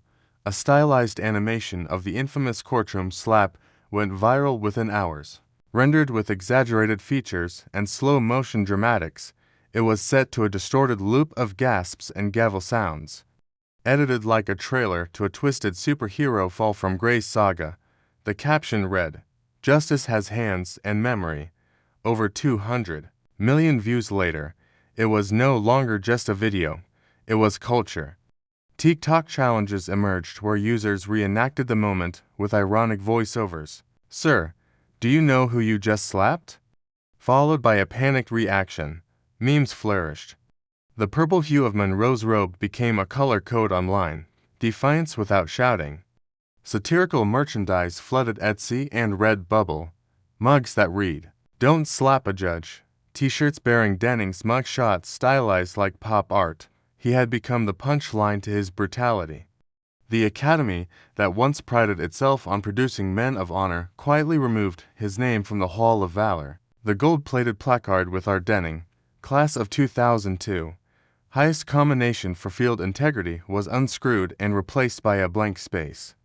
As if to say, "This memory has expired." Reporters asked the academy dean if this was in response to public pressure. He answered, "No, it's in response to what integrity means." Denning tried to move unseen, but anonymity had abandoned him. In a suburban grocery store, ducking beneath a baseball cap and sunglasses, he reached for a loaf of bread when a small voice shattered his camouflage. "Mommy," the child asked, pointing, "is that the man who hit the judge?" Time stopped? Denning's hands froze mid-reach. A mother's glance became a blade of judgment. Shoppers turned. He fled, leaving behind not just groceries, but any pretense of being just another man. Messages began to arrive, not from friends, but from family. One stood out. A short, unvarnished text from his younger brother, who hadn't spoken to him in months. "You are not the man we grew up with. You are not the man we knew, and you are not welcome back here." It wasn't rage, it was rejection with the cold clarity of finality. Monroe never commented on the public backlash. She didn't need to. Her silence continued to dictate the rhythm of consequence. While the world screamed, she walked through its noise untouched, a still axis around which the storm spun. Every word she had spoken in court echoed anew in the mouths of others. Justice does not ask for remorse, it demands responsibility. That phrase was now printed in classrooms, posted in office breakrooms, and cited in op-eds. It became doctrine. Commentators speculated whether the lack of a formal conviction meant Denning could escape accountability. But that was a question for courts. The people had already rendered their judgment. He was not convicted, yet he was condemned, not imprisoned, yet exiled in plain sight. Reputation, once a shield, now dragged behind him like a broken chain. His former partners wouldn't return calls. A neighborhood association voted to remove him from its security rotation. His bank flagged his account for reputational risk. And Old friend from academy days denied knowing him when approached for comment.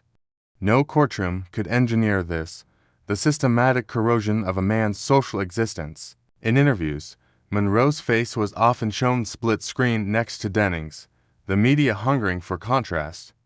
There she stood, serene, unwavering, monumental in moral weight. He, once brimming with false command, now looked like a man chewed up by silence. He appeared smaller, not because he had changed physically, but because the world had stepped back from him, like a tide from something rotten. Even his voice changed.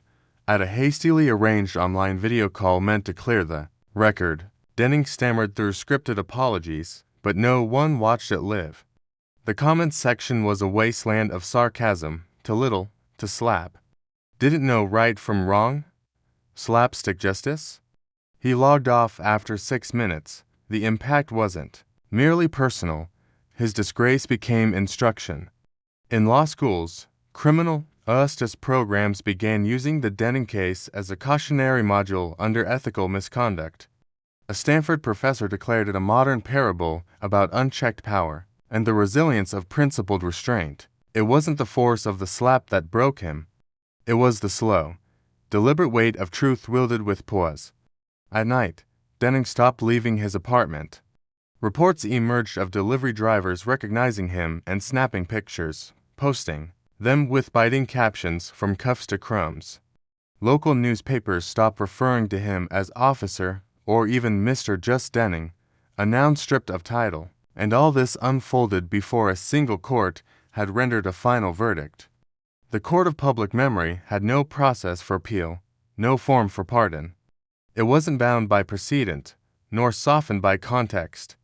It remembered, it reposted, it rephrased, and it refused to forget. Denning, once the enforcer of law, now became its object lesson, not because he had lost power, but because he had misused it in plain sight of those who finally knew how to hold him accountable. This was not justice screamed through sirens. It was justice breathed through the lungs of 100 million who watched, judged, and moved on without him. And in the vacuum he left, Monroe remained still, silent, unmoved, but never forgotten. The world had not seen her lift a hand, raise her voice, or deliver a single blow, yet her silence had cracked the walls of a fortress built over decades. As the courtroom echoes faded, and Denning's disgrace spilled beyond the confines of legal consequence, America turned its gaze toward the woman who had never struck back, and yet somehow had won. A national broadcast had been scheduled. The network wanted ratings. The public wanted blood. But Althea Monroe, calm as stone and twice immovable, accepted the invitation with her usual gravity. When the camera went live, viewers expected fury. Instead, they got fire held within frost. The host leaned forward, hungry for drama. Judge Monroe, people ask, why didn't you strike back?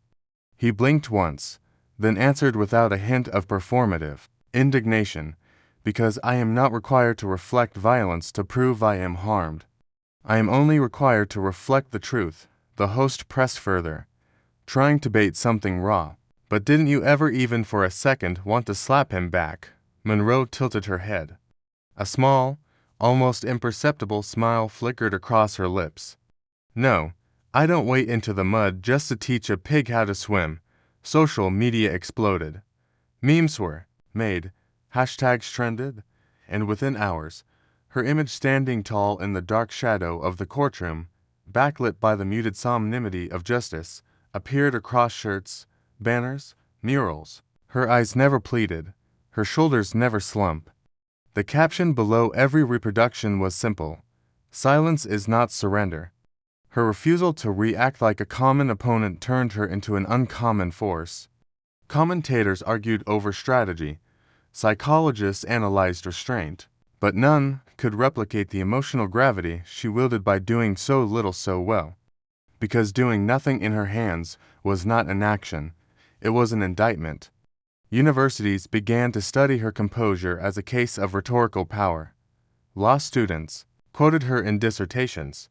Civil rights leaders began invoking her name and speeches as a blueprint for dignified resistance.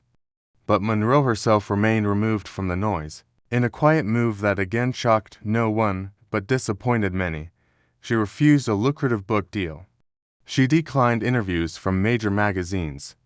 And when the Department of Justice asked her to head a new committee on judicial ethics, she said, "Only, I will not lead what I was never allowed to change." What she did do, however, rippled louder than any appointment. She gave permission by example for others to choose silence as structure, not weakness. A group of law students at Howard University formed an initiative bearing her name, the Monroe Method. Their goal was not to train future lawyers in rhetoric or litigation, but in moral resistance.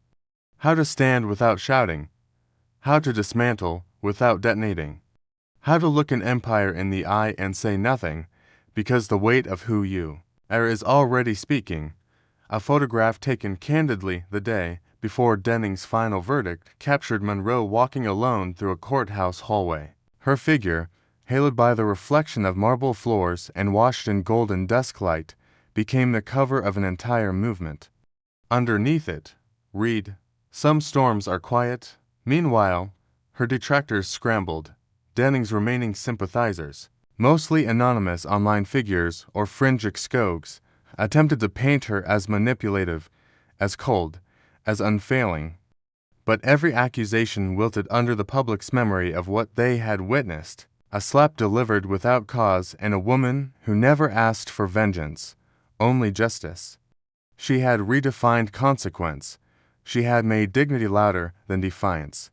And in doing so, she rewrote the expectations placed on women, on black authority figures, on anyone who had ever been told they must shout to be heard. Monroe didn't shout. She didn't have to. Her silence had architecture. The only time she broke from her reserve during that season was for a panel at a historically black college.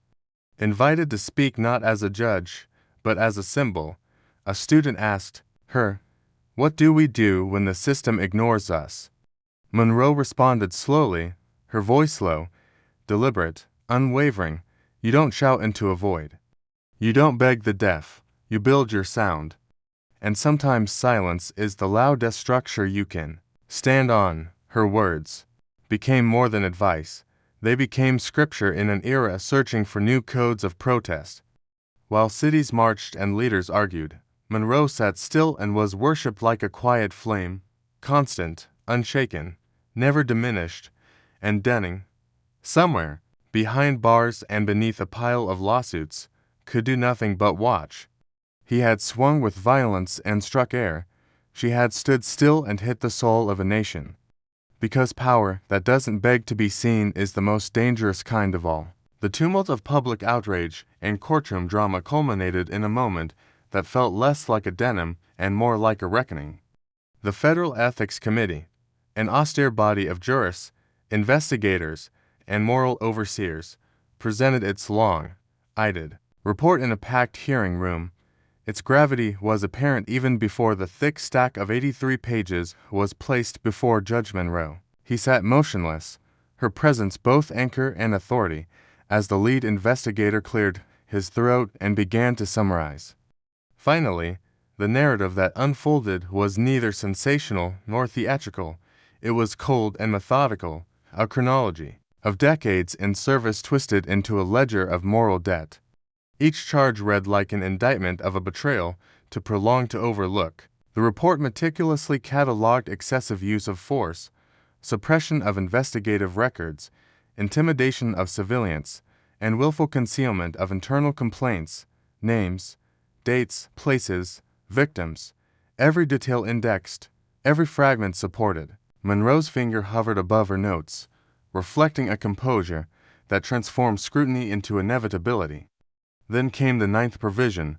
The room tensed, the air condensing around the phrase. Evidence indicates collusion within the police department to suppress disciplinary action against Officer Denning. That single statement crackled like a fuse, lighting a chain reaction. Murmurs rippled through the gallery. Behind the investigator, charts and timelines flickered on the large monitor, tracing a conspiracy of silence. Internal memos marked dismissed or not actionable, all tied back to Denning's open record of violence. The implication was profound. His conduct was not the product of isolated lapses, but of a system engineered to shield him. Judge Monroe closed her eyes briefly, as though absorbing the weight of those words. She opened them again, unwavering. When the floor opened for comments, the head of the committee addressed her directly. Your signature will seal our findings. It will validate not just what happened, but how we choose to confront it. The words were not polite. They were prescriptions. Monroe lifted the pen. Her hand moved with quiet deliberation. She paused mid-signature and then scrolled beneath the document, not a bureaucratic assent, but a moral dictum. Justice needs no signature from me, but my conscience does. The sentiment echoed through the room, a reminder that legal verdicts may require formalities, but moral truths demand integrity. The report was then formally adopted with the committee's rubric now binding. The case escalated from administrative misconduct to federal criminal proceedings. Denning, once defended by uniform and white knights, now faced charges not as a fallen man, but as a symbol of institutional excess. Reporters crowded outside the chamber, pens poised, cameras rolling, capturing quick sound bites and snatches of commentary. One asked if the committee's decision was prompted by public pressure. Another inquired whether Monroe's refusal to fully endorse the report might weaken it. The committee chair responded with steely calm. The content speaks for itself. Her signature wasn't necessary. Her voice was. A senior legal analyst observing from a distant studio summarized the essence of the transformation. It wasn't the slap that ended Denning's career. It was the silence of the woman who never struck back. The phrase carried from one anchor to the next framed a national dialogue. Academics referenced it. Commentators echoed it. Bloggers riffed on it. Silence as sword became a trending topic, and all the while, the justice machinery clicked forward. Federal prosecutors confirmed that Denning's new charges would include abuse of power under color of law, conspiracy to obstruct justice, and an array of lesser counts tied to systemic suppression. Denning, behind reinforced counsel, watched this transition like a man trapped in slow motion. His defense team had shifted from damage control to damage limitation. But the momentum was already against them. The evidence wasn't singular. It was cumulative, not explosive. It was exhaustive. The narrative had become unassailable. This was not a momentary moral failure, but a career spent drilling holes in the foundation of public trust. Brick by brick, institutional echoes spread beyond Denning.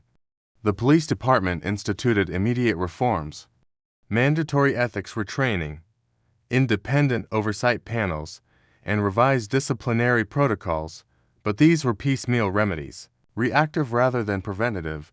The committee's findings had illuminated a larger truth that systems built without accountability eventually fracture under the weight of their omissions. Monroe's signature underscored that truth. Without shouting, without flourish, she had anchored the moral compass of an entire trial in a few decisive words. In the hush that followed the report's adoption, Monroe rose and addressed the room, voice low, precise, essential. This report is not the story of one man, she said. It is the story of a system that enabled him, and it concludes not with punishment alone, but with responsibility. That starts with acknowledgement and it ends with action. She stepped back, letting her words settle like snow on cold stone.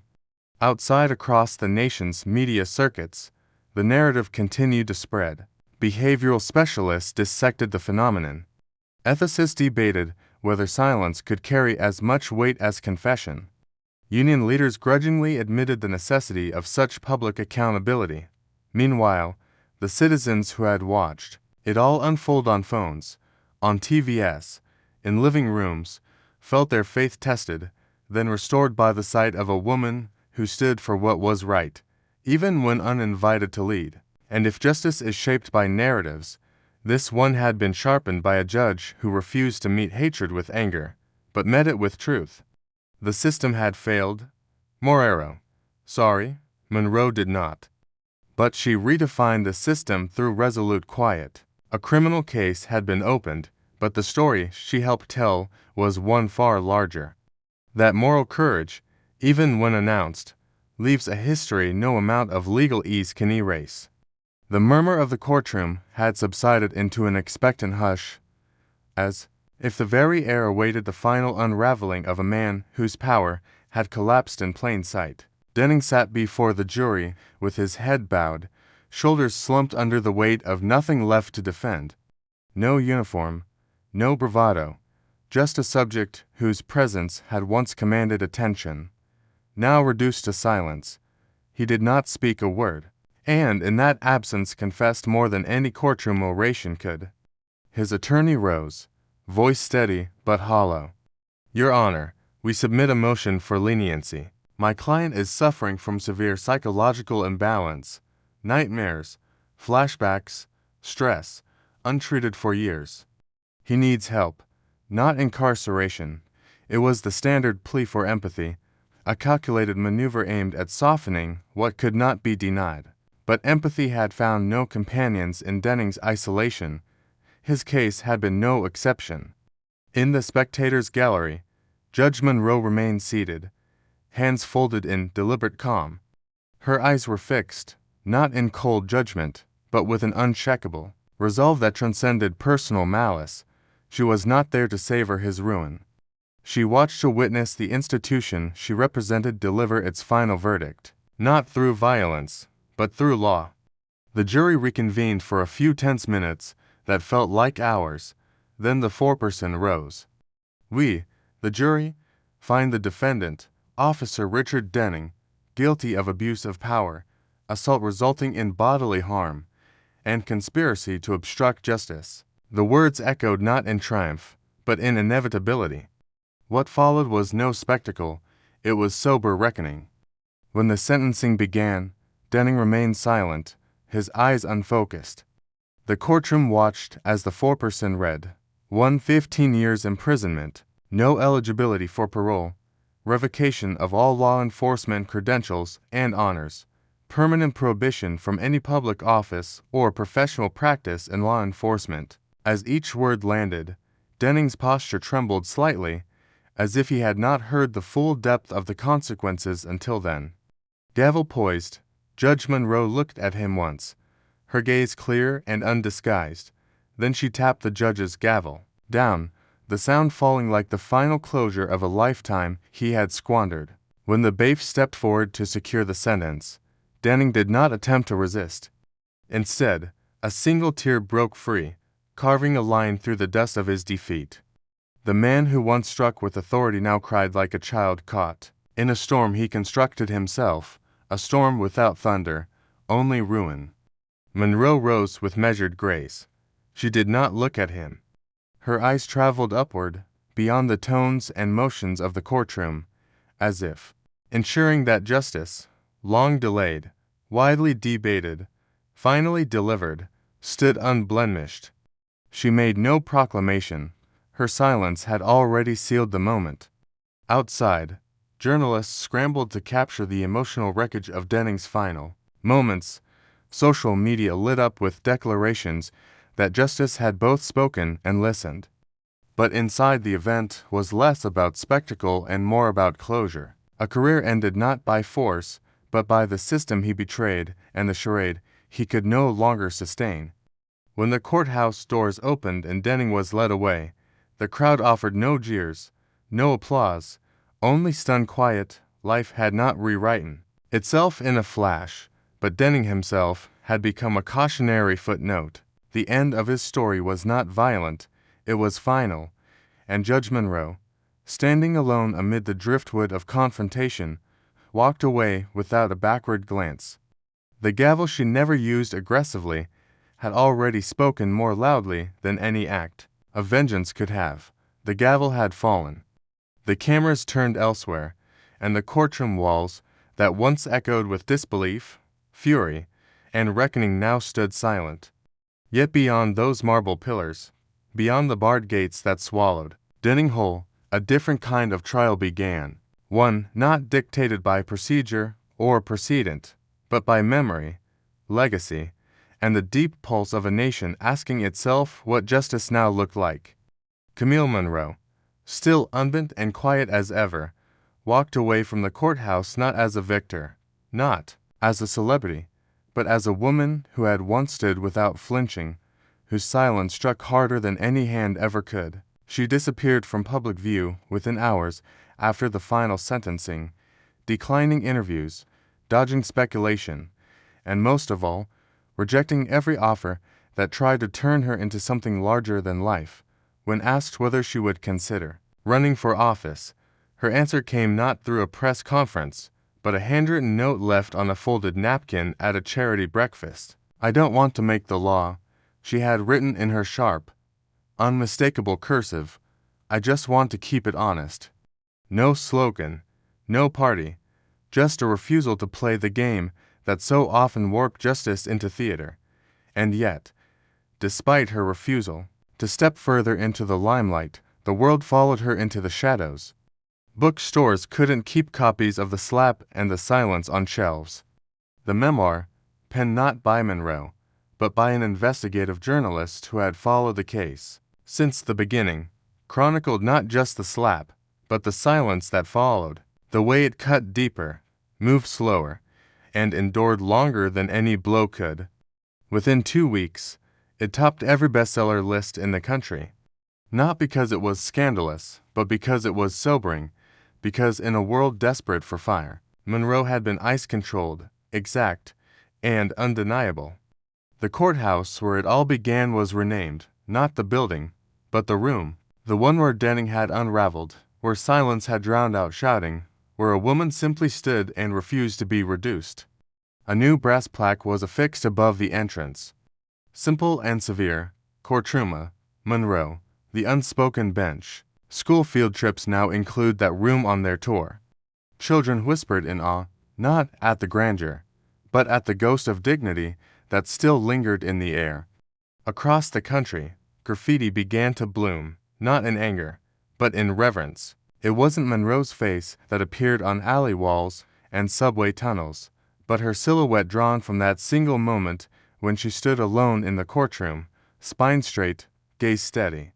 Underneath in bold black lettering, 5 words, "We won't slap back, we'll rise." It became a slogan, a chant, a message printed on banners, murals, and protest signs from Baltimore to Sacre.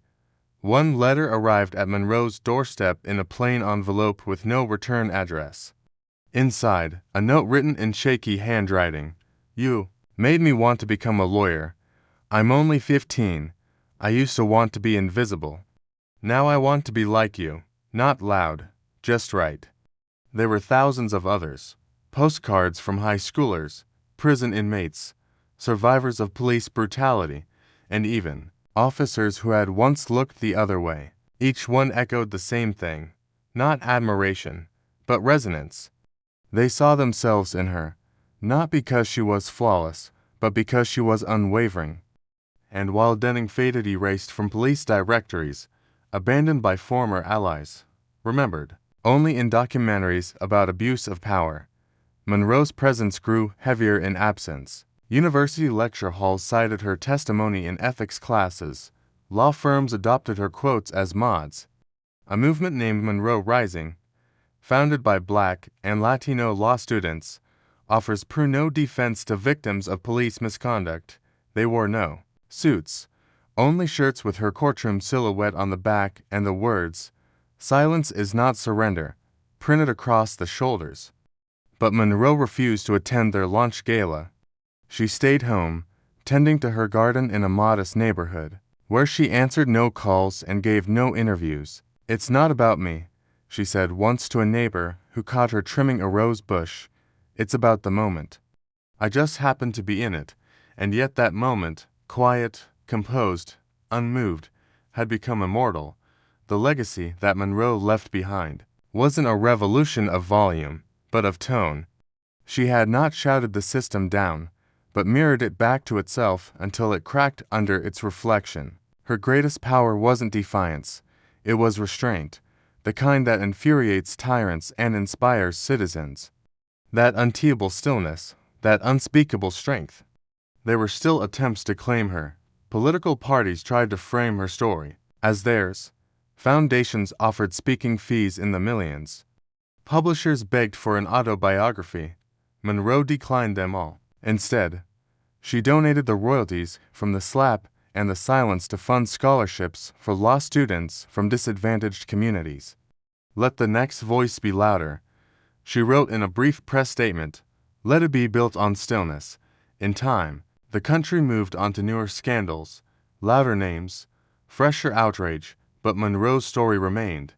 A rare instance when dignity did not scream, did not swing back, did not collapse, it just stood. And because it stood, it spread. No monuments were built, no statues raised, no public holidays declared. But somewhere in a public school in Detroit, a student rehearsed opening arguments for a mock trial competition. In a cafe in Houston, a group of college students discussed qualified immunity over coffee quoting Monroe scripture. And in a crowded subway in New York City, a mural slid past the windows.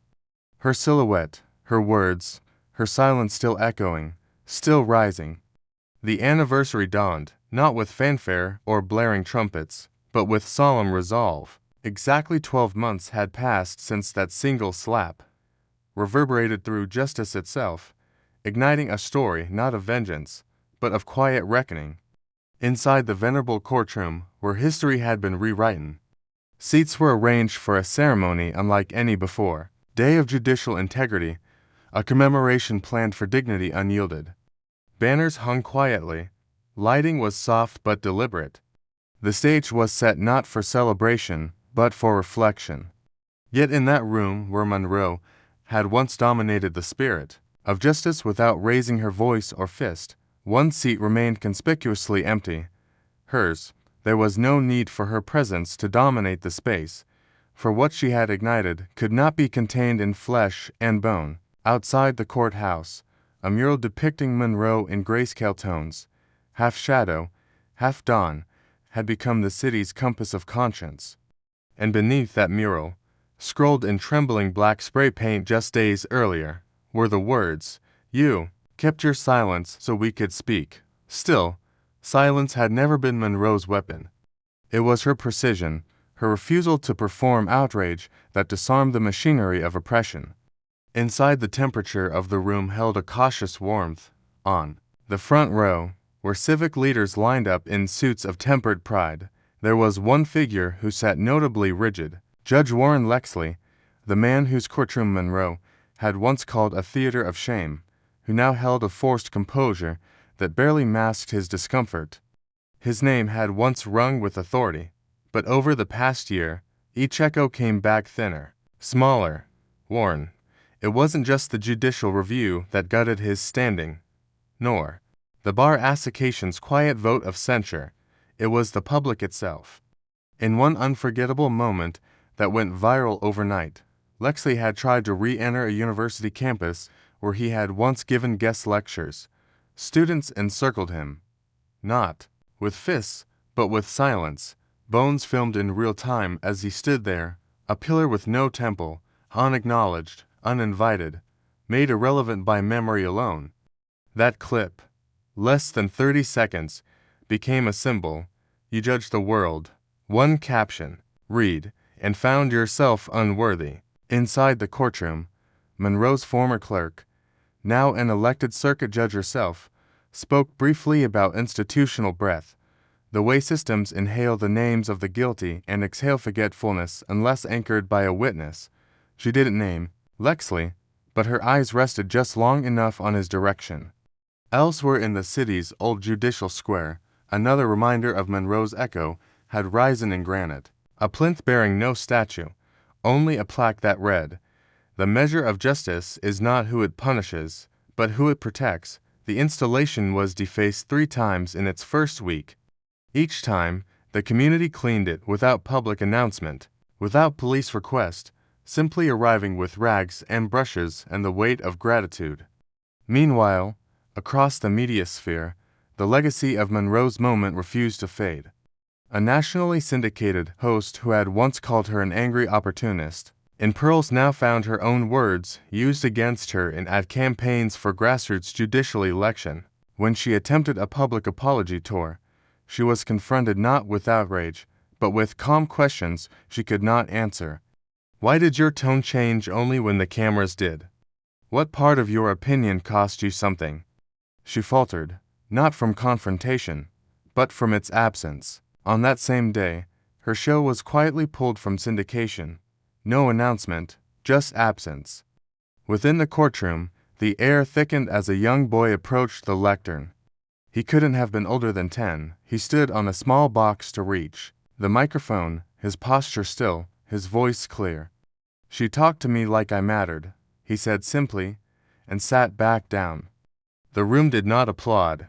It did not need to. Later that evening, in a town 40 miles west, where Monroe once worked as a public defender, a former client named Reggie Carlson, now a community organizer, hosted a vigil for those wrongly sentenced under judicial bias. He held no sign. He gave no speech. He simply placed a sealed envelope under the courthouse door. Inside was a printed email from a prosecutor who once bragged about playing the black card to scare the jury. That email, when leaked 2 days later, led to the prosecutor's immediate resignation, a bar ethics inquiry, and a full audit of 312 past cases. There was no claim of revenge. There was only cause and effect. Now back in the room, Monroe had transformed not through force, but through precision. The final segment of the event began. Reporters gathered at the podium, not in expectation of applause, but to catch a single word from the woman who had reshaped the meaning of restraint. The camera lights focused on the lectern where dozens of officials and activists would speak. But, as the program began, it was clear that Monroe would not physically appear. Instead, an audio track began, playing her voice, steady, measured, imbued with resonance, born of truth, not rhetoric. A slap lasts a second, but a lifetime lived properly needs no applause. In that moment, hundreds paused. No pause for applause, no follow-up comments. They simply listened. The words did not echo. They rested. Her refusal to appear in person was intentional. She did not want the ceremony to spotlight her. It was never about the individual, but about the principle she embodied. That justice is not performance, it is permanence. As the recording ended, silence descended. Leaders stepped forward, judges, civil rights advocates, law students, and spoke of accountability, of integrity enshrined over time. But even their words felt secondary, like ripples in a lake whose core had already fallen. The air in the room was dense, as if memory itself occupied each seat. No one spoke of the slap anymore, not because it had been forgotten, but because it had been absorbed, metabolized into something harder to name. A year had sculpted the outrage into architecture, now seen in policy amendments, in revisions of procedural codes, and in a shift so subtle yet so irreversible it lived in body, language. Among the attendees sat former Police Commissioner Grant Holloway, whose own fall from prominence had once seemed unthinkable.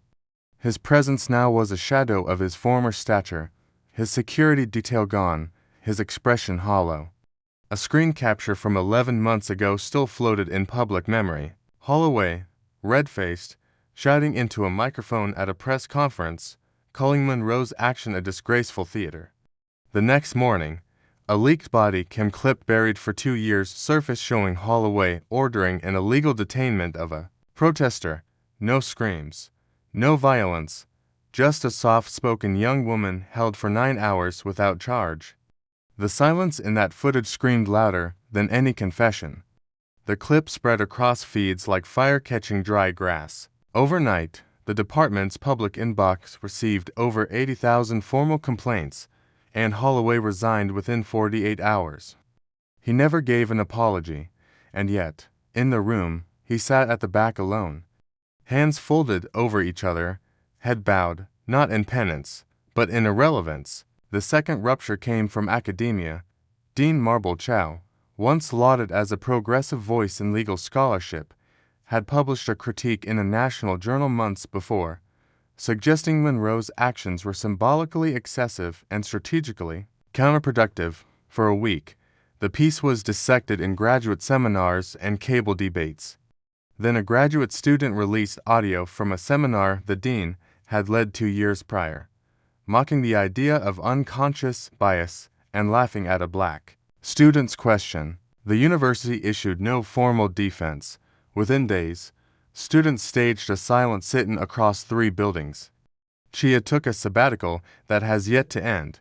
Her name no longer appears on the university's website. The third ripple came from corporate quarters. A major tech executive, Nolan Vin, had once donated to a legal foundation opposing Monroe's disciplinary reinstatement. "We need rules, not martyrs," he tweeted. The same week, a former employee revealed internal messages where Vin referred to Monroe as PR poison. But the reveal went deeper. Hiring records showed a consistent pattern of discrimination across 5 years. A viral thread pieced it together. Dozens of screenshots, testimonies, redacted documents. Within 72 hours, 5 major clients withdrew. Vine stepped down under pressure, issuing a statement so vague it read like a template. No one reshared it. The fourth blow came from within the media itself. One of the country's most recognizable anchors, Cole Eddington, had devoted an entire segment titled "The Slap Heard Around the Wrong Room," insinuating that Monroe's defiance emboldened disorder. But during an unrelated investigation into corporate collusion with correctional institutions, Eddington's financial ties to a lobbying group advocating for harsher sentencing laws were exposed. In one screenshot, he joked that "keeping folks in jail keeps my stocks healthy." The clip aired. Advertisers fled. His show was pulled mid-season. No official reason was given. In the courtroom, none of these names were mentioned. And yet, their presence hovered, not in vindication, but in proof. The proof that a single still act could shake pillars more effectively than rage ever had. As each speaker stepped forward, they did not recount Monroe's act in grand terms. They spoke instead of what followed: judges who quietly reopened cases, cities that rewrote detainment policies, classrooms where students now challenged syllabi with precision and calm. It was as if Monroe had redrawn the silhouette of power, subtracting volume, adding weight. Toward the end, a woman stepped up, a mother whose teenage son had once been sentenced unjustly in the very courthouse now lit in blue and gray tone. She spoke only one sentence. "My boy would have turned 20 this week." She stepped down. No tears, no music, just the truth, bare as winter trees. The final speaker was a young man who had never met Monroe, had only known of her through articles and speeches, through late-night scrolls, and whispered admiration. He read a poem that never mentioned her name, but whose every line pulsed with the gravity she had anchored. As he finished, no one clapped. The crowd remained subdued, and the only sound heard afterward was a soft rustle of papers signaling the conclusion of an event shaped not by egos, but by an idea. No applause erupted. No. Music swelled. The ceremony ended not with celebration, but with quiet contemplation. After the last speaker closed the program, screens flickered to white on black text. Justice served, but not screamed. It lingered, then faded, leaving the courtroom empty, except for memories. Not memories of a clash, but of a change that had come from stillness. Outside, the world remained noisy. Headlines debated the future of policing. Viral videos challenged public trust. Yet, among them, echoes of Monroe's words persisted. A podcast diarist whispered her last line as an outro. A subway artist stenciled the phrase on a concrete pillar in Boston. A law professor displayed the sentence in white letters on a blackboard above her classroom, but these were not tributes. They were signal flares in a landscape still reluctant to name its errors. The man who had once overseen Monroe's disciplinary hearing, Judge Emery Kloss, had long portrayed himself as an unwavering purist of the code, stoic, above pressure, immune to tides. It was his phrase decorum must outweigh disruption. that had trended after Monroe's hearing, used by networks and opinion columns to frame her silence, insolence. Months later, a video surfaced, unedited and grainy, from a closed-door meeting 2 years prior. In it, Klaus spoke candidly about knowing which side of town deserves the example. The context was clear. The outrage was instantaneous. Law students walked out during his guest lectures.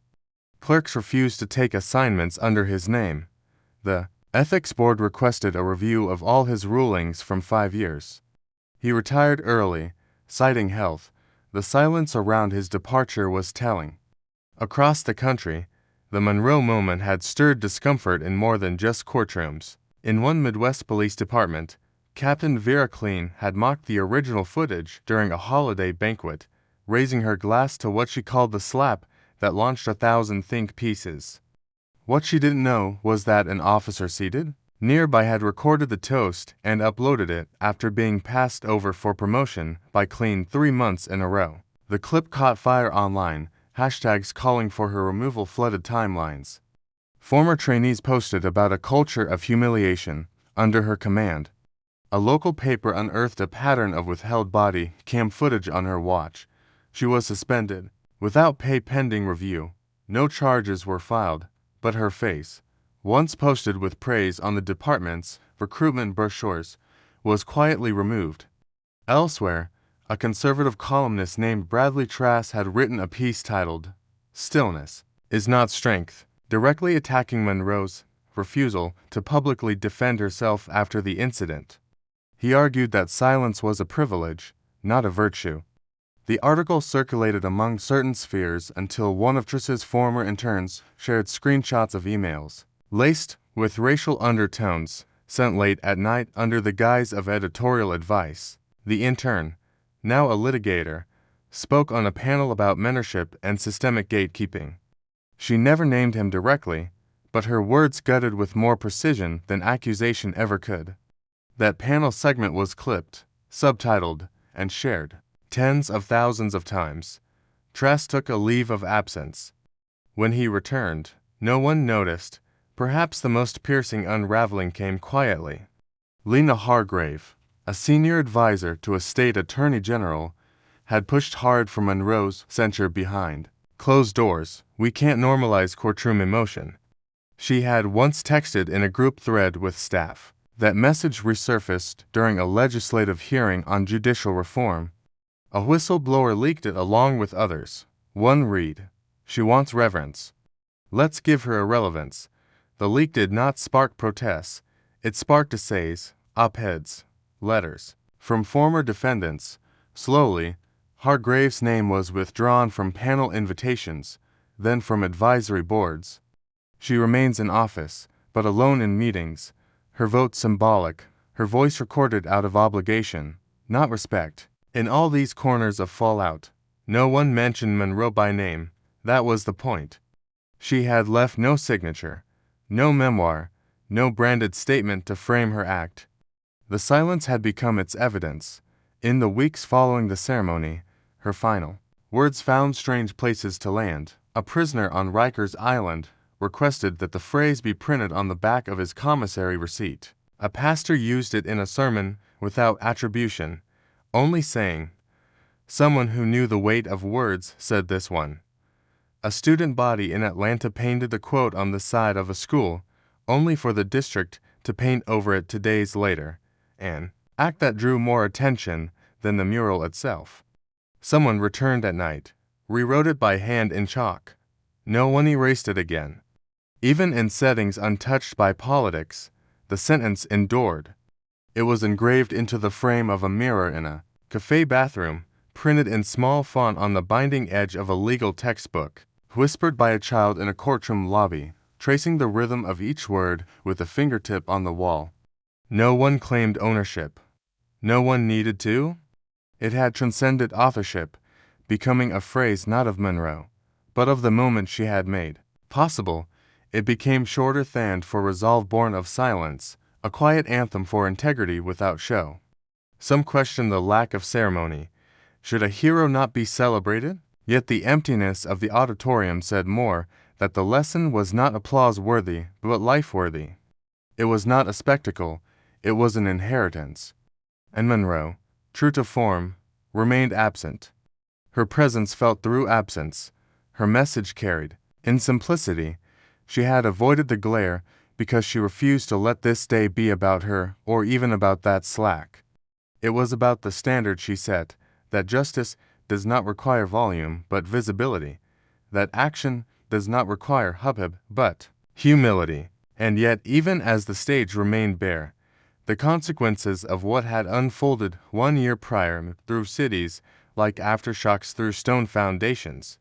In the first weeks after the hearing, Councilman Alan Moresby, who had vocally dismissed Monroe's act as an emotional outburst masquerading his conscience, found himself facing an unexpected reckoning. A series of leaked internal memos revealed that Moresby had actively lobbied to divert funding from public defense programs into surveillance contracts run by companies where he held stock.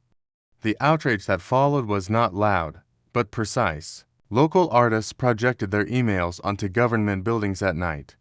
Law students protested by holding lectures on legal ethics in front of his office doors. A photo of Moresby sitting behind shuttered blinds, watching the silent crowds gather below, went viral with the caption, "You wrote budgets." She rewrote the balance. The councilman stepped down 2 months later under a carefully worded statement. No one quoted it. In another part of the country, District Judge Lena Fairgrave, once considered a neutral voice in high-profile discipline cases, was caught laughing during a podcast taping. The joke was simple, flippant. At least she didn't throw a shoe. The audio never aired, but a studio technician uploaded the uncut version onto a private forum. From there, it took hours to reach the public. The backlash was swift, but not theatrical. Courtroom observers began turning their backs when 4 Avi entered. Lawyers cited Monroe's hearing as precedent in motions challenging her impartiality. One defendant refused her bench entirely and opted to delay the trial until reassignment. A poll among legal professionals ranked her last in confidence ratings. A quiet verdict louder than anything formal. She requested early retirement and the motion passed unanimously. The third rupture emerged in the media. Geraldine Nix, a television analyst known for her brash tone and patented segment Nix the Nonsense, had ridiculed Monroe's silence as weaponized virtue. She even went so far as to mime the slap on a live broadcast, chuckling as her co-host feigned surprise. It seemed like nothing more than television fodder until a camera assistant released unaired footage from the same studio, showing Nix berating her team with language that echoed the very biases Monroe had sought to expose. The revelation wasn't a scandal, it was confirmation. Her advertisers dropped one by one. A youth-old coalition launched a campaign to redirect sponsorships from her network to educational programs on civic literacy. The show was pulled without announcement. The studio later repurposed her set for a documentary series on restorative justice. The last and most unsettling tremor arrived through an unexpected source. Malcolm Darrow, once the youngest recipient of the federal prosecutor's Distinction Award, had penned a think piece titled "Silence is Not a Strategy," questioning the moral weight of restraint. The piece was cerebral, measured, and widely circulated until an investigative journalist traced a sealed conviction Darrow had secured 10 years prior. The case involved a teenager sentenced on the basis of circumstantial evidence, later proven faulty.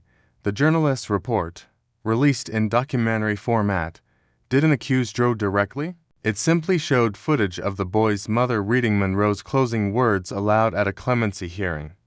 The camera didn't pan to Doctor. It didn't need to. The boy was exonerated. Darrow went on leave, but the universities that had once welcomed him as a guest lecturer withdrew invitations. A hallway portrait in his alma mater's law faculty was quietly removed, replaced by a timeline of judicial reversals. Through each of these ruptures, Monroe's name was rarely spoken, but her imprint deepened. It was there in the new policies, that banned anonymous evidence in disciplinary hearing in ethics courses revised to include case studies on nonverbal dissent in schools where debate teams redefined argument not as volume, but as precision. The silence she left behind became curriculum, and while some still debated the nature of her act, whether it was defiance or decorum, none questioned its weight. She had refused to testify for herself because she believed the real testimony came after, and it did. In every classroom where a student challenged the premise of respectability, in every courtroom where a pause now meant more than a speech, in Washington Square, someone carved her words into wet cement and let them dry without fanfare. In Chicago, a choir whispered her final line in the background of a youth summit, never announcing it, never claiming it, only allowing it to breathe. No foundation bore her name. No award carried her initials, and that was intentional. Her absence, like a watermark, authenticated everything that followed, not by possession, but by permission. Some still argued she should have stepped forward, taken interviews, and defined her message. But those who had truly listened knew she already had. Not through headlines, not through op-eds, through refusal, through stillness, through a standard, set not in fire, but in stone. It was about the standard she set, that justice does not require volume, but visibility. That action does not require hubbub, but humility. In the hush that followed, a judge closed the courtroom doors gently, leaving behind no banners, no statuary, only the name etched on memory. Justice served, but not screamed.